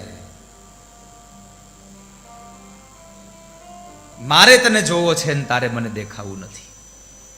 ભગવાન સામે નક્કી કરવું પડે. એમ પણ તમે મંદિરમાં આવીને તમે જતા રહ્યો એમ ભગવાન ન મળી જાય. મારે તને જોવો છે ને તારે મને દેખાવું નથી. આજ કરી લે ફેસલો, કા તું નહીં અને કા હું નહીં. જ્યારે તમારી પ્રાણ દેવાની તૈયારી થઈ જાય ને ત્યારે પરમાત્મા તમને દર્શન આપે. એમને ભગવાન દર્શન ના આપે. આ કથા તો દવા છે. આ કથા એક ઇન્જેક્શન છે. ડાયાબિટીસ થાય, સુગર આવે, અને બહુ વધારે સુગર આવે એટલે 3 ટાઈમ એને પેલા ઇન્સ્યુલિન લેવાના હોય. જમવા બેસે ને પેલા મારે થાળ, એ માર્યા પછી જમવાનું. એમ આ સત્સંગ આ એક ઇન્સ્યુલેટ છે એવો કે તમે પરમાત્માની તરફ તમને જવાનું એક આ ઇન્જેક્શન છે. તમે ત્યાં પહોંચો, તમને એની આ આજ્ઞા મળે છે. અહીંયાથી તમને એને પાત્રતા થઈ. ઓલું ઇન્જેક્શન આપે એટલે તમારા શરીરમાં જે કંઈ જરૂરિયાત છે એ બધા જ કિરણો ઊભા થયા, અને પછી તમે જમી શકો. તેમ આપણે મન, દ્રષ્ટિ, કાન, જીભ દ્વારા જે અપવિત્ર થયા હોય છે અન્યત્ર જગ્યાઓમાં, એના બદલે અહીંયા આવીએ અને તમામ વસ્તુમાં પવિત્ર બનીએ, અને પછી પરમાત્માની ઓર ગતિ કરવાનો આ સમય છે તમારો વાલા. ભગવાનની તરફ ગતિ થાય તો માણસનો ધ્યેય નિશ્ચિત હોવો જોઈએ. એ ધ્યેય અર્જુને પક્ષીની આંખને વીંધી છે. તો મારો કહેવાનો ભાવાર્થ છે, માણસનો ધ્યેય નિશ્ચિત હોવો જોઈએ. જો સફળતા જોતી હોય તો સફળ તો બધાને થવું છે, પણ સફળ થવાના પ્રયોગો બહુ ઓછાને કરવા છે. ત્રીજી વાત, પડકારનો સ્વીકાર કરતા શીખે માણસ. માણસ પડકારનો સ્વીકાર કરે. હનુમાનજીને આ હનુમાનજીના જીવન ચરિત્રોમાંથી જ આ બધી વાતો તમને કહું છું. માણસ પડકારનો સ્વીકાર કરે. હનુમાનજી ક્યાંય તમે જુઓ આમ આમ પેલું નથી થયું. એટલે તમામ જગ્યાએ એને કેટલા સંઘર્ષો કર્યા, અને એ સંઘર્ષો પછી એમને સફળતા મળી છે.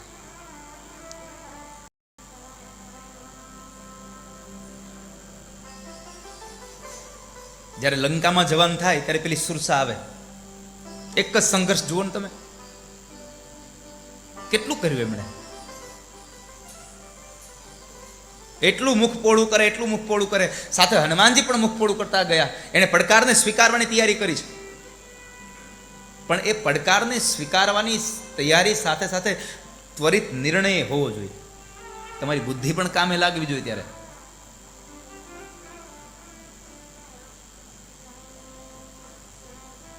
અત્યારનો દાખલો તમને દઉં. પાછળ હમણાં નહોતું સંભળાતું, પણ તમને સંભળાવવા માટેની આ એક પડકાર હતો. એ પડકારનો સ્વીકાર તો મારા અભિએ કરી લીધો ને, કે દાદા મને 2 મિનિટ આપો, હમણાં ચાલુ થઈ જાય બધું. અને હવે સંભળાવવા માંડ્યું ને પાછું. હું ઘણાને કહું ક્યારેક, સ્વામી તમને ક્યારેક અમુક ઓછું સાંભળતા ને એ હોતે પાછળ બે છે, જેને ભગવાને કાનની થોડીક શ્રવણ શક્તિ લઈ લીધી હોય, એ છેલ્લે બે, અને પછી ત્યાંથી કે એ સંભળાતું નથી, એને આ સ્પીકર પાસે બે. અમારા સ્પીકર તો ફૂલ છે, તમારું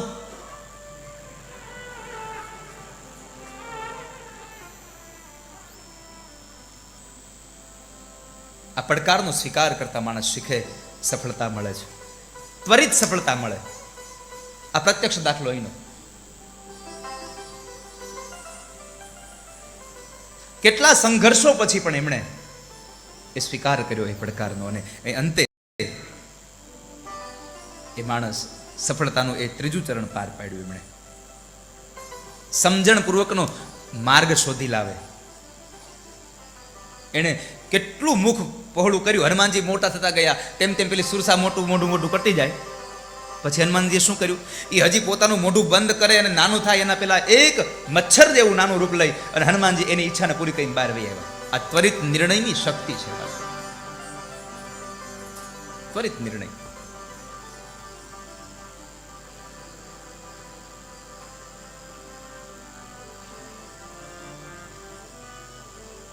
તો માણસને પડકારનો સ્વીકાર કરવો. આપણે તો જરાક પણ આપણા સંકલ્પની અંદર જરા પણ પેલું થાય ને એટલે આપણે એમ કહીએ હવે આ આપણા જ નહીં થાય. સામાન્યમાં સામાન્ય મુદ્દો તમને કહું. બેનો પેલી સોયમાં દોરો પરવવા માટે બેસે, 1 વાર 2 વાર 3 વાર 4 વાર પ્રયત્નો કરે, અને પછી શું કહે, એ છોકરા આ મને પોરવી દે ને દોરો આમાંથી, આમાં મને નહીં, આમાં.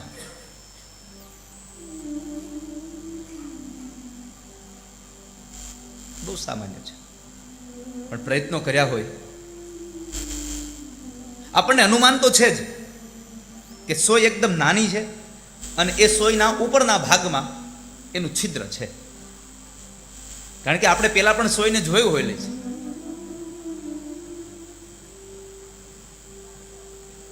તો માણસ પડકારનો સ્વીકાર કરે તો સિદ્ધિને પ્રાપ્ત થાય છે. ત્યાર પછી નમ્રતા, સિદ્ધિમાં નમ્રતા બહુ મહત્વનો ફાળો આપે છે. આ દુનિયાનું કોઈ કાર્ય જ્યારે શસ્ત્રથી ન થાય ને, કોઈને આમ તમે આમ ચપ્પુ બતાવો, એ આ કરી દે, કદાચ એ ચપ્પુ બતાવવાથી પણ કર્મ ન થાય ને, એ કાર્ય તમારા દ્વારા થયેલી નમ્રતાથી એ કર્મ પૂરું થઈ જાય છે. આ સંતો અહીં બેઠા છે, કેટલી આમાં નમ્રતા હોય છે. અને એ નમ્રતા છે એટલે તો આવડા આ કથા મંડપ બને છે, ન કે એ ક્યાં ક્યાંય નોકરી કરવા જાય છે. એની નમ્રતાને જોઈ અને તમે લોકો આમાં બધું આપો છો. તમે કાંઈ એને રૂપાળા જોઈ નથી આપી દેતા, એનો વ્યવહાર જોઈ તમે આપો છો, એની નમ્રતાને જોઈ અને તમે આ દાન ભેટ આપો છો. અને એ જ દાન ભેટનો એ સદઉપયોગ કરી અને આવા કથા મંડપમાં બેસવા માટેના આવા મંડપો બનાવે છે. આટલી સુંદર મજાની વ્યવસ્થા કરે. જ્યારે હું શરૂઆતમાં અહીંયા મંદિરમાં આવતો હતો ત્યારે પણ રાધારમણ સ્વામી હજી લગભગ મારા ખ્યાલથી નવા કોઠારી બન્યા હતા. હજી 2 વર્ષ જેવું થયું છે ને સ્વામી? 2 વર્ષ થઈ ગયા હવે થશે, હજી 2 વર્ષ નથી થયા. એટલે કહું આમ તો આપણે સાંકળીની કથા પછી જ્યારે હું અહીંયા આવતો હતો ત્યારે હજી કદાચ આ ગેટનું કામે ચાલુ હતું, થોડું ઘણું ગેટનું કામ ચાલુ હતું. નીચે ફ્લોરિંગમાં તો કાંકરા જ હતા. આજે શું છે, ફ્લોરિંગમાં આસન પાથરા વગર બેસવું ગમે એવું એને કમ્પાઉન્ડ બનાવરાયું. આનું એકમાત્ર કારણ છે એની નમ્રતા સાથે. હજી 2 વર્ષ પૂરા નથી થયા, આપણે ઘરે 2 વર્ષમાં લાદી ન નાખી ગઈ. એવું જ કહેવાય ને, એને ફળિયામાં લાદી નાખી એટલે આપણને કેવા થાય કે સ્વામીની ઘરે તો ફળિયામાં લાદ્યું છે. કેટલી સંપન્નતા છે. મારો કહેવાનો ભાવાર્થ છે એમની નમ્રતાઓથી આ કર્મ થાય છે. હું ને સ્વામી વિવેક સ્વામી ને બધા બેઠા હતા અને આ દિવસનો આ પ્રસંગની એમને બે આમ યાદી થઈ. મેં કીધું સ્વામી આ વખતે આપણે આ હોલ આપણે ભાડે રાખવો હોય તો કેટલું ભાડું હોય છે અંદાજે? મને કંઈ શું કામ કહો ને. મેં કીધું મારા એક યજમાન છે ને એની પાસે મેં કામ કરાવવું હોય તો મારે કોઈકને કેવા થાય કે ભાઈ અહીંયા તમે સ્વામિનારાયણ મંદિરે હોલ સારો છે. અને સૌથી પહેલી વાત તો એ છે વક્તાને ગમે એવો હોલ છે, કારણ કે સાઉન્ડ પ્રૂફ છે એટલે આ હોલ ગમે આપણને. નકર અહીંયા તો માઇકવાળા જ નકરી સીટીઓ માર્યા કરે. એટલે મેં કીધું મને કયો તો ખરા. એટલે એમણે મને પૂછ્યું, મને તમે દાદા જ્યારે હોય ત્યારે કહેજો ને. મેં કીધું હોળાષ્ટકમાં એક આયોજનની મેં કીધું વાતચીત હાલે છે. એટલે મેં તો એમને જ ખાલી ચૂનો ચોપડ્યો હતો. આ બેન ખોટું ન બોલાય. એટલે એટલે એ ઓળખી ગયા મને કે દાદા પોતાનું જ કંઈક કહે છે. એટલે મને કે શું છે કહ્યો ને. એટલે મેં કીધું એક કામ કરો, આ વખતે હોળાષ્ટકમાં મેં કીધું કોઈ કાર્યક્રમ નથી લીધો તો મને ઈચ્છા છે કે 3-4 દિવસનો સત્સંગ મેં કીધું રાજકોટમાં થાય, રાત્રિ સત્સંગ. તો મેં કીધું આપણે કંઈક કરીએ. અને મેં ગઈકાલે યાદી કરી એમ કે તો કે મને કંઈક તમે એક કામ કરો, હું બાલાજી સેવા સમિતિના અમારા ટ્રસ્ટીઓને બધાને કહું અને તમે આપણું જ ગોઠવી દો. કે જો કે એને મને પૂછ્યું તું તમારી પાસે યજમાનને એવું કાંઈ છે? મેં કીધું મારે તો કોઈ યજમાન હોય નહીં, કામ ચાલુ થાય તે ખબર પડે. હરિદ્વારની કથા છે અમારે 10મા મહિના. હું ભાર્ગવને પૂછતો તો મેં કીધું કાંઈ આપણે યજમાનનું કાંઈ છે? એ કે હજી કાંઈ વાવડ નથી. મેં કીધું કાંઈ વાંધો નહીં, કોઈ ન થાય તો ઠાકોરજી બનાવી દેજે, પણ કથા કરજે મેં કીધું. એટલે સ્વામી કે છે કામ કરો, બધા હરિભક્તો ખૂબ અહીંના રાજીપો રાખે છે બધા, અને એ કર્મ થશે અને ટીપે ટીપે સરોવર ભરાય. આખા આ મહોત્સવના કોઈ યજમાન ન બને તો કાંઈ નહીં, પણ આપણે આવો મહોત્સવ જ્યારે આવ્યો હોય ત્યારે ટીપે ટીપે આપણું સરોવર ભરાઈ જાય. એમ સ્વામીએ પણ આવો એક હિંમત કરી અને આ 3 દિવસનો સત્સંગ આપણને અપાયો અહીંયા. આ પડકારનો સ્વીકાર નહીં તો બીજું શું થયું? લાકડાની તલવાર હતી ને. સવારે મને એમ કહે દાદા હવે હું 1-2 મહિના ક્યાંક નોકરી કરી લઉં પછી આપણે કંઈક બધાને ચૂકવીએ. પણ એને બાલાજી દાદામાં, ભગવાન લક્ષ્મીનારાયણ દેવમાં અને એના તમામ હરિભક્તોમાં ભરોસો હતો કે આપણું આદરેલું કામ અધૂરું નહીં રહે વાલા. નકર રાતનું જો તમને બહુ ચોખટ કહું, રાતનો પ્રસંગ મેં એટલા માટે ગોઠવાયો હતો કે અહીંયા આપણે ભોજન ન કરાવવું પડે, ખર્ચો ઘટે ને થોડોક એટલા માટે. તો એ પાછા મારી પાસે લઈને આવ્યા કે આપણે રાતનું ભોજનનું કર્યું છે, નાસ્તો કરાવવું બધું દઈ દે ભગવાન કે. અને એની નમ્રતાએ આ વળી પાછું પૂરું કર્યું. તો માણસને પડકારનો સ્વીકાર કરે એની નમ્રતા આ ચોથો પાસો છે. આપણે નમ્ર નથી બની શકતા. પાણીનો ખાલી ઘડો હોય એને ભરવા માટે કરવાનું શું? એને કંઈ કરવાનું છે? એને માત્ર ને માત્ર નદી પાસે જવાનું છે અને નદી પાસે જઈને એને નમી જવાનું છે. બાકીનું બધું કાર્ય સંપન્ન કરવા માટે નદી તૈયાર છે. બાકીનું તમામ કાર્ય નદી કરવા માટે તૈયાર છે. ખાલી ઘડાને નમવાનું છે. પણ ઘડો નમે નહીં ત્યાં સુધી કોઈ દી ભરાય નહીં વાલા. માટે નમ્રતા જીવનમાં બહુ જરૂરી છે. નમ્રતા તમારા કાર્યને સિદ્ધ કરાવે. એનો પ્રસંગ તમને કહું. મહાભારતમાં જ્યારે 18 દિવસનું યુદ્ધ થવાનું હતું કુરુક્ષેત્રના મેદાનમાં, એના પહેલા જ સમયે બે બાજુ આમ અક્ષોહિણી સેના ઊભી છે, 18 અક્ષોહિણી સેના, પાંડવ અને કૌરવ પક્ષની. અને કૌરવ પક્ષમાં કેટલા યોદ્ધાઓ, કેટલી મોટી સૈન્ય. દુર્યોધન અને બાજુમાં દાદા ભીષ્મનો રથ, દ્રોણ, આ બધા જ સામે. અને આ બાજુ પાંડવો. નમ્રતા શું કરી શકે? મારે તમને એટલું જ ખાલી આ એક સત્ય કથા એક એવી છે. તો એ નમ્રતામાં દુર્યોધનની બાજુમાં જ એના જ પક્ષમાં દાદા ભીષ્મ છે અને આશીર્વાદ લેવા જેવા વ્યક્તિ છે. દુર્યોધન એને નમ્યો નહીં, પણ સામેના પક્ષમાંથી ધર્મરાજ યુધિષ્ઠિર પોતાના રથમાંથી ઉતરી અને દાદા ભીષ્મ પાસે આવી 2 હાથ જોડી પ્રણામ કર્યા. દાદાને પ્રણામ કર્યા તો એ જ દાદા ભીષ્મએ સજળ નયને કહ્યું, વિજયી ભવ, વિજયી ભવ. અને અંતે પાંડવોનો વિજય થયો. મારે એટલું જ કહેવું છે, માણસને નમ્રતા પોતાની સિદ્ધિ અપાવે છે, પોતાનો સંકલ્પ સિદ્ધ કરાવે છે. માટે જીવનમાં નમ્ર બનો. અકડતો મુર્દા હોય, માણસ હોય તો નમી જાય, અને નમી જાય ને એ બધાને ગમી પણ જાય છે આ દુનિયામાં. માટે નમ્રતાને જીવનમાં ખૂબ રાખો. ચોથું સ્થાન આપ્યું નમ્રતા. 5મું સ્થાન છે કાર્ય પ્રત્યેની શ્રદ્ધા. તમારા કર્મમાં તમને શ્રદ્ધા હોવી જોઈએ. તમે રોજ મંદિરે આવો, પણ મંદિરે આવ્યા પછી તમને જો શ્રદ્ધા ન હોય તો તમને ફળ ન મળે.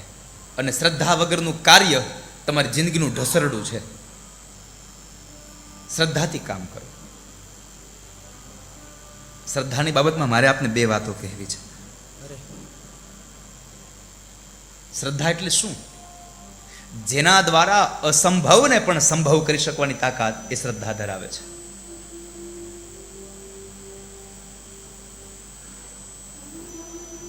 અસંભવને પણ સંભવ કરી નાખે. પણ માણસની શ્રદ્ધા હોવી જોઈએ. કેટલી શ્રદ્ધા એકલવ્યને.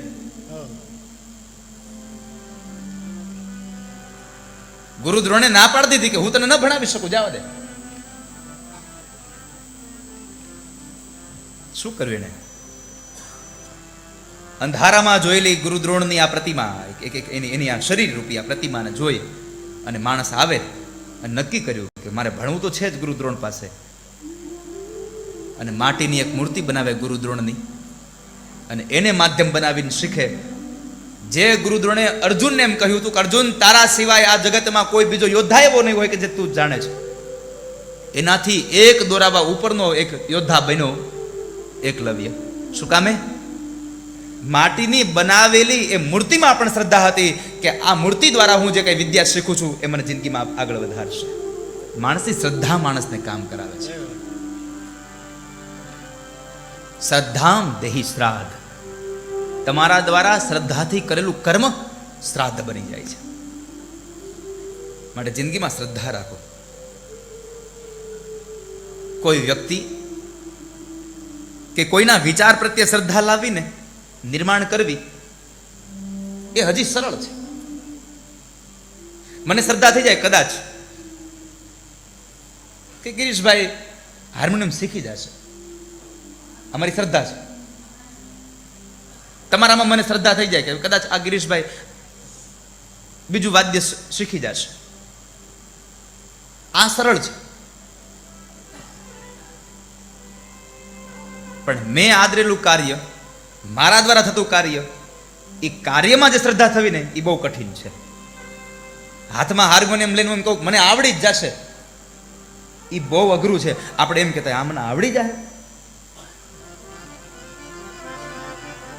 આપણને બીજા વ્યક્તિમાં કે બીજાના કાર્યોમાં હજી પણ શ્રદ્ધા ઉત્પન્ન થવી, શ્રદ્ધા નિર્માણ કરવી એ સહજ છે. પણ પોતાના દ્વારા થયેલા કાર્યની અંદર કાર્યનું પરિણામ આવે એની પેલા શ્રદ્ધા રાખવી બહુ અઘરી છે વાલા, બહુ દુર્બળ છે, બહુ દુર્લભ છે.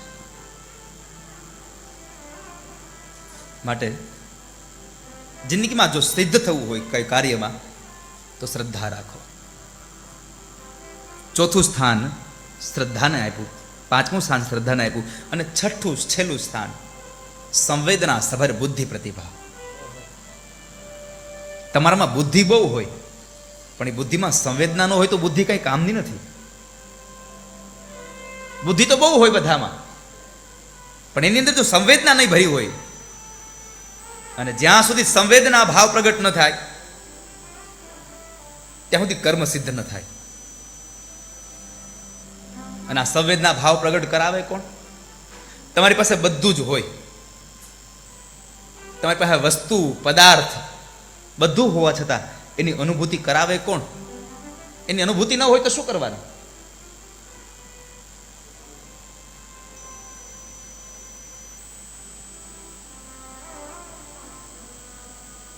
તો એ અનુભૂતિ કરાવે કોણ તમને?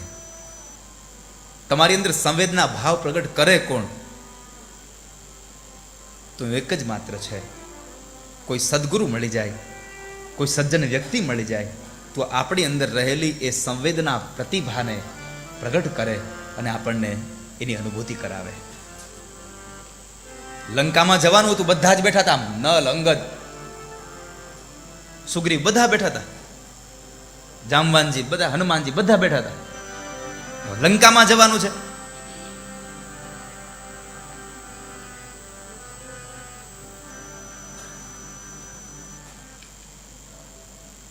ભાજપા આપણો હનુમાનજી લંકામાં જાય, અંગદ જઈ શકે, પાછો ન આવી શકે, અને હનુમાનજી જાય પણ ખરો, પાછા પણ આવે.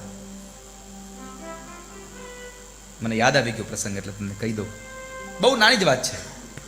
હવે જે માણસ લંકામાં જાય એ પાછો ન આવે.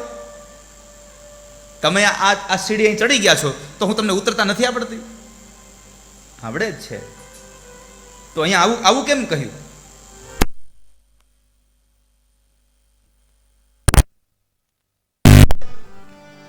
એનું એક જ કારણ છે, આધ્યાત્મિક જગતમાં અંગદ એમ કહે છે હું જાવ ખરો પણ લંકા સોનાની છે, મારી વૃત્તિ કદાચ સોનામાં બેહી જાય અને મારા મનમાં મોહ જાગી જાય તો હું પાછો ન આવું. પણ હનુમાનજી નિર્મોહી છે, એ જઈ પણ શકે ને એ લંકાને બાળીને પાછો પણ આવી શકે, પાછો પણ આવી શકે. નિર્મોહી છે. એને જેને મોહ નથી ને એ સોનાની લંકામાંથી પાછા આવે. એને આ સમાજના કોઈ એવા લૌકિક પદાર્થો એને લોભાવી ન શકે. ગામડે ગામડે ગઈકાલે વાત કરતા હતા આપણે સંતો કે જેટલા રામજીના મંદિર હશે એના કરતા વધારે મંદિર હનુમાનજીના હશે. કારણ કે બધાની હારે હોય ને પાછા પોતે પ્રાઇવેટે હોય, પ્રાઇવેટે હોય. એમાં જુઓ તમે બધા જેટલા દેવી દેવતાઓ છે એના મંદિરમાં હનુમાનજી આગળ બેહે, હનુમાનજીના મંદિરમાં કોઈ આગળ નહીં, પોતે એકલા. અને પછી ત્યાંથી હનુમાનજી કહેતા હે અકેલે હે ચલે આઓ જહાં હો, અકેલે હે ચલે આઓ જહાં હો.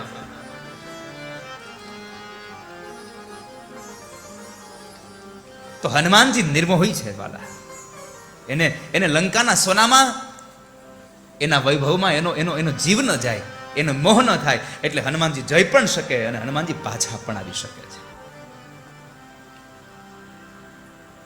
પણ એ જવાના કાર્ય પ્રસંગે પૂર્વે હનુમાનજી જઈ શકતા હતા, આવી શકતા હતા, પણ એને યાદ કોણે કરાવ્યું? જામવાનજી એને મળ્યા કે હે હનુમાન, તમે જઈ પણ શકો ને આવી પણ શકો છો, તમારી અંદર તાકાત છે. અને એ સમયે જામવાનજીએ હનુમાનજીને પોતાના જન્મના પ્રસંગની કથા કરી છે અને પેલા સૂર્યને પકડ્યો એ કથા કરી છે કે તમારામાં આ તાકાત પડેલી છે, તમે જાઓ.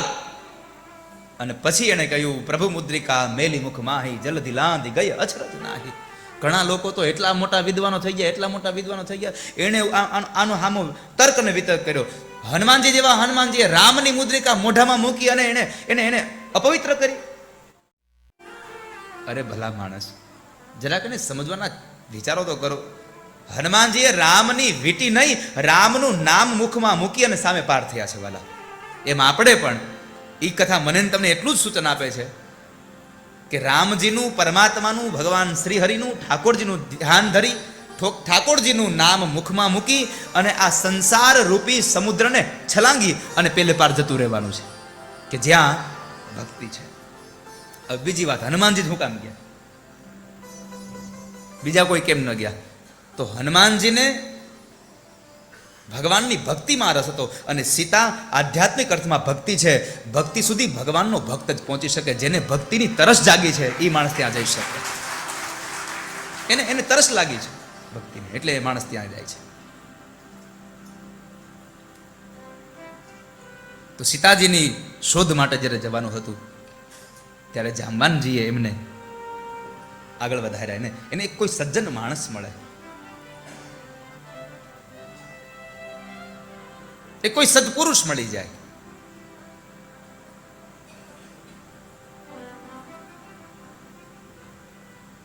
આવા સંતોની આપણને નિશ્રામ મળે તો આપણું જીવન ધન્ય બની જાય. જે જિંદગીમાં ક્યારેય સ્વપ્નમાં ન વિચાર્યું હોય ને એ વસ્તુ મને તમને મળી જાય. મોટા મોટા વ્યક્તિઓ જે ન પામી શકે એ કોઈ સદગુરુની કૃપાથી મને તમને મળી જાય. એટલે ભાગવતજી એમ કહે છે, પ્રયચ્છતિ ગુરુ પ્રીતો વૈકુંઠમ યોગી દુર્લભમ. યોગીઓને જે તપશ્ચર્યા કરીને જે દુર્લભ છે એવું વૈકુંઠ કોઈ સદગુરુ મળી જાય તો આમ આંગળી પકડીને દઈ જાય કે હાલ ભાઈ આ તારું વૈકુંઠનું ધામ તારા માટે છે, આ અક્ષરધામ તારા માટે છે, આ હરિનું ધામ તારા માટે છે. મિલે એસા કોઈ સંત ફકીર જો પહોંચા દે ભવ નદિયા કે તીર. બને તમને કોઈ એવો સદગુરુ મળી જાય. આપણી નજીકમાં છે, અંદર છે પરમાત્મા, પણ મળતો નથી. ભગવાન કૃષ્ણ એમ કહે છે અર્જુનને કે હે અર્જુન, તમામ જીવાત્માના, તમામ ભૂતોના હૃદયમાં હું બિરાજમાન છું. હું એમાં મારું સ્થાન ધરાવું છું. તો આપણને અહીં નજીક છે છતાંય કેમ નથી મળતો? અમારે આવો પધાર મહાદેવજી, પધાર બાબા. મહાદેવભાઈ ડૉક્ટર મહાદેવ પ્રસાદ મહેતા આવ્યા છે, એમને તાળીઓના નાદથી વધાવીએ. સંવેદના સબર બુદ્ધિ પ્રતિભા માણસમાં હોય. માત્ર બુદ્ધિ નહીં, સંવેદના પણ સાથે જોઈએ. જો સંવેદના ન હોય તો માણસને સિદ્ધિ ન મળે. બુદ્ધિ તો બધા પાસે બુદ્ધિ તો હોય જ છે. પક્ષીઓને ને પશુઓને પણ બુદ્ધિ તો છે જ એટલી, પણ એમાં સંવેદના નથી. સંવેદના સબર બુદ્ધિ પ્રતિભા આપણામાં છે. મેં હંમેશા કહ્યું છે કે પરમાત્માએ બધા જ ક્રમો, ખાવું, પીવું, સૂવું, ઉઠવું, આ બધું જ વસ્તુ પશુ પક્ષીમાં અને મનુષ્યમાં આપ્યા છે.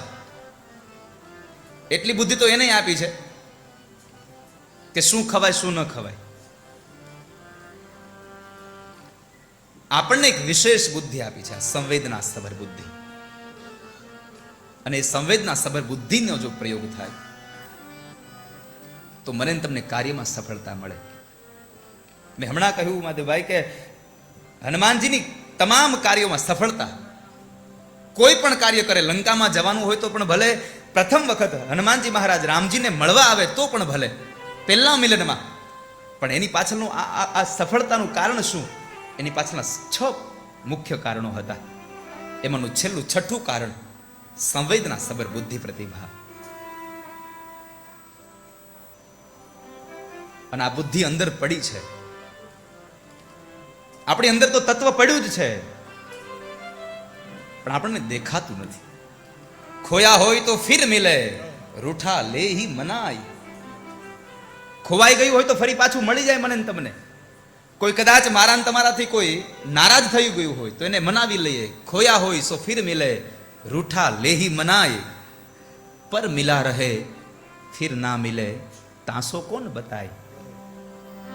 અંદર પડેલો આત્મા, અંદર રહેલો એક જીવ, આત્મા, પરમાત્મા અંદર છે જ, પણ મને ને તમને ખબર નથી એ કે પરમાત્મા તો અંદર છે.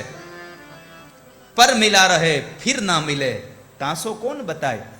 એને કોણ બતાવે? તો કહ્યું છે કોઈ સારો સજ્જન વ્યક્તિ, કોઈ સદગુરુ મળી જાય તો મને ને તમને અંદર રહેલો એ પરમાત્માની ઓળખાણ મને ને તમને કરાવી દે. કોઈ સદગુરુ મળે, મિલે એસા કોઈ સંત ફકીર જો પહોંચા દે ભવ નદિયા કે તીર. તો આ હનુમાનજીની આ સિદ્ધિ પાછળના 6 કાર્યો બહુ અગત્યના, 6 લાક્ષણિકતાઓ. અને આ 6 લાક્ષણિકતાઓને લઈને જ એમ કહી શકાય કે હનુમાનજીની ઉપાસના મને તમને સિદ્ધિ અપાવી શકે. એટલા માટે તો હનુમાન ચાલીસાનો પાઠ આપણે કરતા હોઈએ છીએ. અને કહ્યું છે કે હનુમાન ચાલીસાનું આ અનુષ્ઠાન પણ ચતુર્વિધ છે. હનુમાન ચાલીસાનું અનુષ્ઠાન પણ ચતુર્વિધ છે. એનું એકમાત્ર કારણ છે કે આખી હનુમાન ચાલીસામાં હનુમાન શબ્દ 4 વખત આવ્યો છે. હનુમાન શબ્દ 4 વખત છે. એમાં પહેલો જય હનુમાન જ્ઞાન ગુણ સાગર. આ જે 4 વસ્તુ આપી છે ને, 4 પુરુષાર્થ, ધર્મ અર્થ કામ અને મોક્ષના છે.